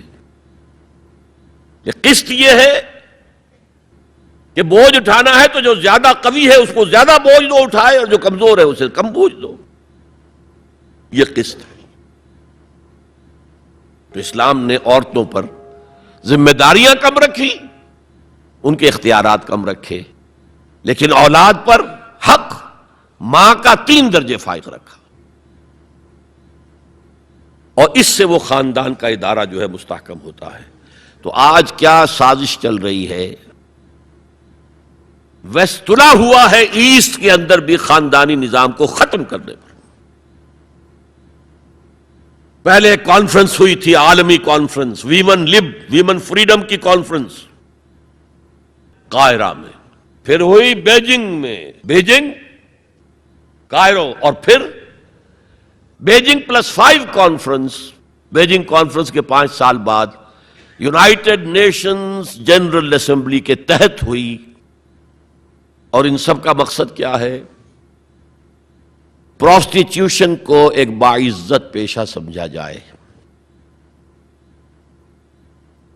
یہ بھی محنت ہے نا، ایک مزدور اپنے جسمانی مسکولر طاقت استعمال کر رہا ہے، ویج لے رہا ہے، ایک عورت اپنے جن سے اس کو استعمال کر رہی ہے، لے رہی ہے۔ اب اس کا نام پتہ کیا رکھا گیا؟ Sex worker.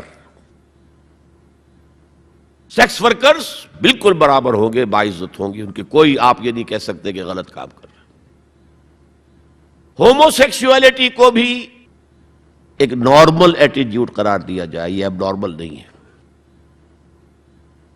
آپ کو معلوم ہے امریکہ میں، سویڈن میں تو بہت پہلے سے تھا، برطانیہ میں تھا، ہومو سیکسول میرجز، 2 مردوں کی شادیاں ہو رہی ہیں، ان میں سے ایک شوہر ہے اور ایک بیوی ہے، اور رجسٹر ہو رہی ہے شادی، رجسٹر۔ اب امریکہ میں بھی شروع ہو چکی ہے، کئی اسٹیٹس میں، کیلیفورنیا سے شروع ہوئی ہے، جو ہالی ووڈ اس کا گھر ہے۔ نمبر 3، طلاق اور وراثت میں مرد اور عورت برابر ہونے چاہیے، جب عورت چاہے طلاق دے دے۔ یہ نقشہ ہے جس کا نام پتہ کیا رکھا ہے؟ Social engineering program of the United Nations organization.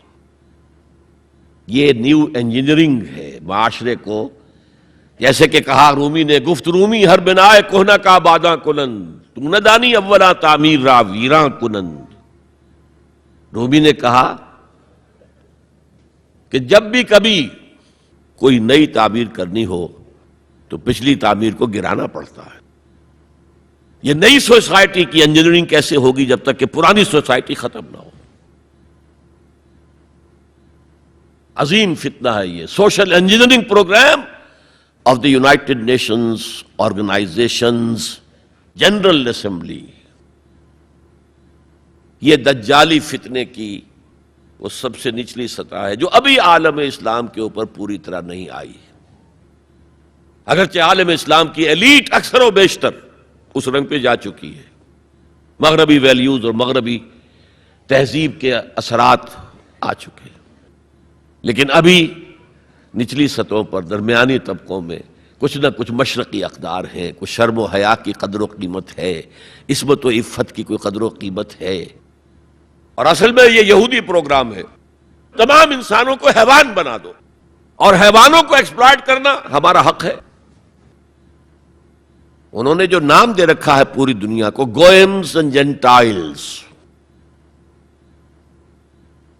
یہ جو ان کی کتاب تالمود ہے، یہ تورات کی باتیں نہیں جو میں بتا رہا ہوں، ان کی تالمود جو کہ فقہ کی کتاب سمجھ لیجئے، اس میں لکھا ہے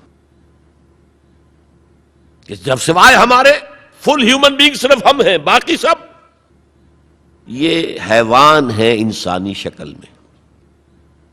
اور حیوان کو استعمال کرنا انسان کا حق ہے. گھوڑے کو تانگے میں جوتیں گے بگی میں، ہمارا حق ہے. بیل کو آپ جوت دیں گے ہل میں، حق ہے. اسی طرح انسانوں کو ایکسپلائٹ کرنا ہمارا حق ہے. البتہ جیسے گھوڑے کو بھی کچھ دانہ ڈالیں گے شام کو تو اگلے روز استعمال کریں گے نا اسے، تو کچھ نہ کچھ انہیں بھی دینا چاہیے. تمام دنیا مزدور بن جائے، انسانی اخلاقیات ختم ہو جائیں اور یہ حیوانوں کی طرح کام کریں. البتہ اس میں سے ہم کچھ ان کو بھی دیں گے، باقی ملائی ہم کھسیٹ لیں گے اپنے بینکنگ کے نظام کے تحت. وہ حکومت اپنی پوری دنیا پر نہیں چاہتے. اصل میں یہ بات آئی گئی ہے تو عرض کر دوں، وہ کولونیلزم ختم ہو چکا ہے کہ انگریز یہاں آیا تھا اور ڈچ کہیں پہنچ گئے تھے، انڈونیشیا، سماٹرا، جاوا، اور کہیں فرانسیسی آ گئے تھے، شام پر اس کا اور الجزائر پر اس کا قبضہ تھا. یہ تھا ڈائریکٹ کولونیلزم. اب اس میں ہوتا کیا تھا؟ وقتاً فوقتاً بغاوتیں اٹھتی تھیں، لوگ مارتے تھے ان کو، یہ ان کو مارتے تھے. انہوں نے کہا یہ بستر تو لپیٹ دو، ایک نیا کولونیلزم شروع کر دو. ورلڈ بینک 1950 میں قائم ہو گئے. ہمیں آم کھانے ہیں، پیڑ گرنے سے کیا فائدہ؟ براہ راست حکومت کریں گے تو ریزنٹمنٹ ہوگی، وہ ہمیں ماریں گے، ہمیں بہت خرچ کرنا پڑے گا انہیں دبانے کے اوپر. کیا ضرورت ہے؟ پوری دنیا کو ایک گلوبل اکانومی کے شکنجے میں لے آؤ.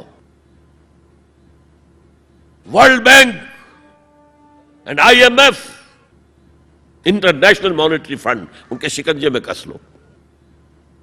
بس سب کام کریں اور وہ بھی کھائیں، کچھ کھائیں تبھی تو اگلے روز کام کر سکیں گے. لیکن یہ کہ ہم کھینچ لیں گے. وہ جو سونے کی چڑیا تھی، اگر ہم ایسے ہی سونا کھینچ لیں اپنے گھروں میں بیٹھے ہوئے تو ہمیں کیا ضرورت ہے وہاں جائیں اور ان کو ماریں اور وہ ہمیں ماریں. یہ ہے یہود کا سوچ. ہاں، گریٹر اسرائیل وہ بنانا چاہتے ہیں، اور ایک ہی سبب ہے عراق پر حملے کا، ایک ہی سبب ہے. It's the beginning of coming into existence of greater Israel. Sharon نے کہہ دیا تھا، یاد ہوگا شاید، ان قریب عراق پر ہمارا قبضہ ہوگا. گریٹر اسرائیل میں عراق شامل ہے. پہلے کہتے تھے دریائے فرات تک، اب کہتے نہیں، دریائے دجلہ تک، ٹائگرس تک، یوفریٹ سے آگے بڑھ کر تاکہ سارا جو بھی زرخیز دو آبا ہے وہ بھی ہمارے قبضے میں آ جائے. تو یہ تیسرے لیول کے اوپر جب انسان حیوان بن جائے، جب اس کو کوئی فرق کرنے کی ضرورت نہ ہو کہ یہ بیٹی ہے اور یہ بیوی ہے، کیا ضرورت ہے؟ حیوان کوئی فرق کرتے؟ جب ہم بھی حیوان ہی ہیں. ڈارون کے نظریے نے حیوان بنا دیا تو حیوان کوئی فرق کرتا ہے ماں بیٹی اور بیوی میں؟ ہم نے خامخواہ اپنے اوپر قدغنیں لگا رکھی ہیں. گو ہیڈ، جس طرح بھی چاہو اپنی سیکشول ارتھ کو پورا کرو. زنا تو ان کے ہاں پہلے بھی جرم نہیں تھا، زنا بالجبر جرم تھا. اور اب تاریخ نے عجیب کرشمہ دیکھا ہے. مسلمان ملک ترکی ہاتھ جوڑ رہا ہے کتنے سالوں سے کہ ہمیں بھی یورپین یونین میں شامل کر لو. وہ بار بار ٹھوکریں مارتے، دفع ہو جاؤ. اب انہوں نے کیا کیا ہے؟ یورپین یونین نے کہا تمہارے قوانین میں سے یہ قوانین جو ہیں ہمارے تصور کے خلاف ہیں. 181 قوانین میں انہوں نے ترمیم کر دی. Let it become compatible with the European Union's laws. آپ کو معلوم ہے محاورہ ہے، round peg in square hole fit نہیں ہوگا، یا square peg in round hole fit نہیں ہوگا. اس کے چاروں کونے تراش دو تاکہ جا سکے. اور سب سے بڑا جو مجھے صدمہ ہوا،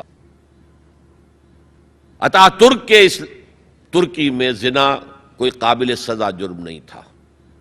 اب یہ جو پارٹی آئی تھی، یہ کچھ کہا گیا تھا، کچھ اسلامی ذہن کے لوگ ہیں، یہ ہیں وہ ہیں، انہوں نے ایک بل جو ہے اپنی اسمبلی میں پیش کرنے کے لیے تیار کر لیا کہ زنا کو بھی قابل تعزیر جرم قرار دیا جانا چاہیے.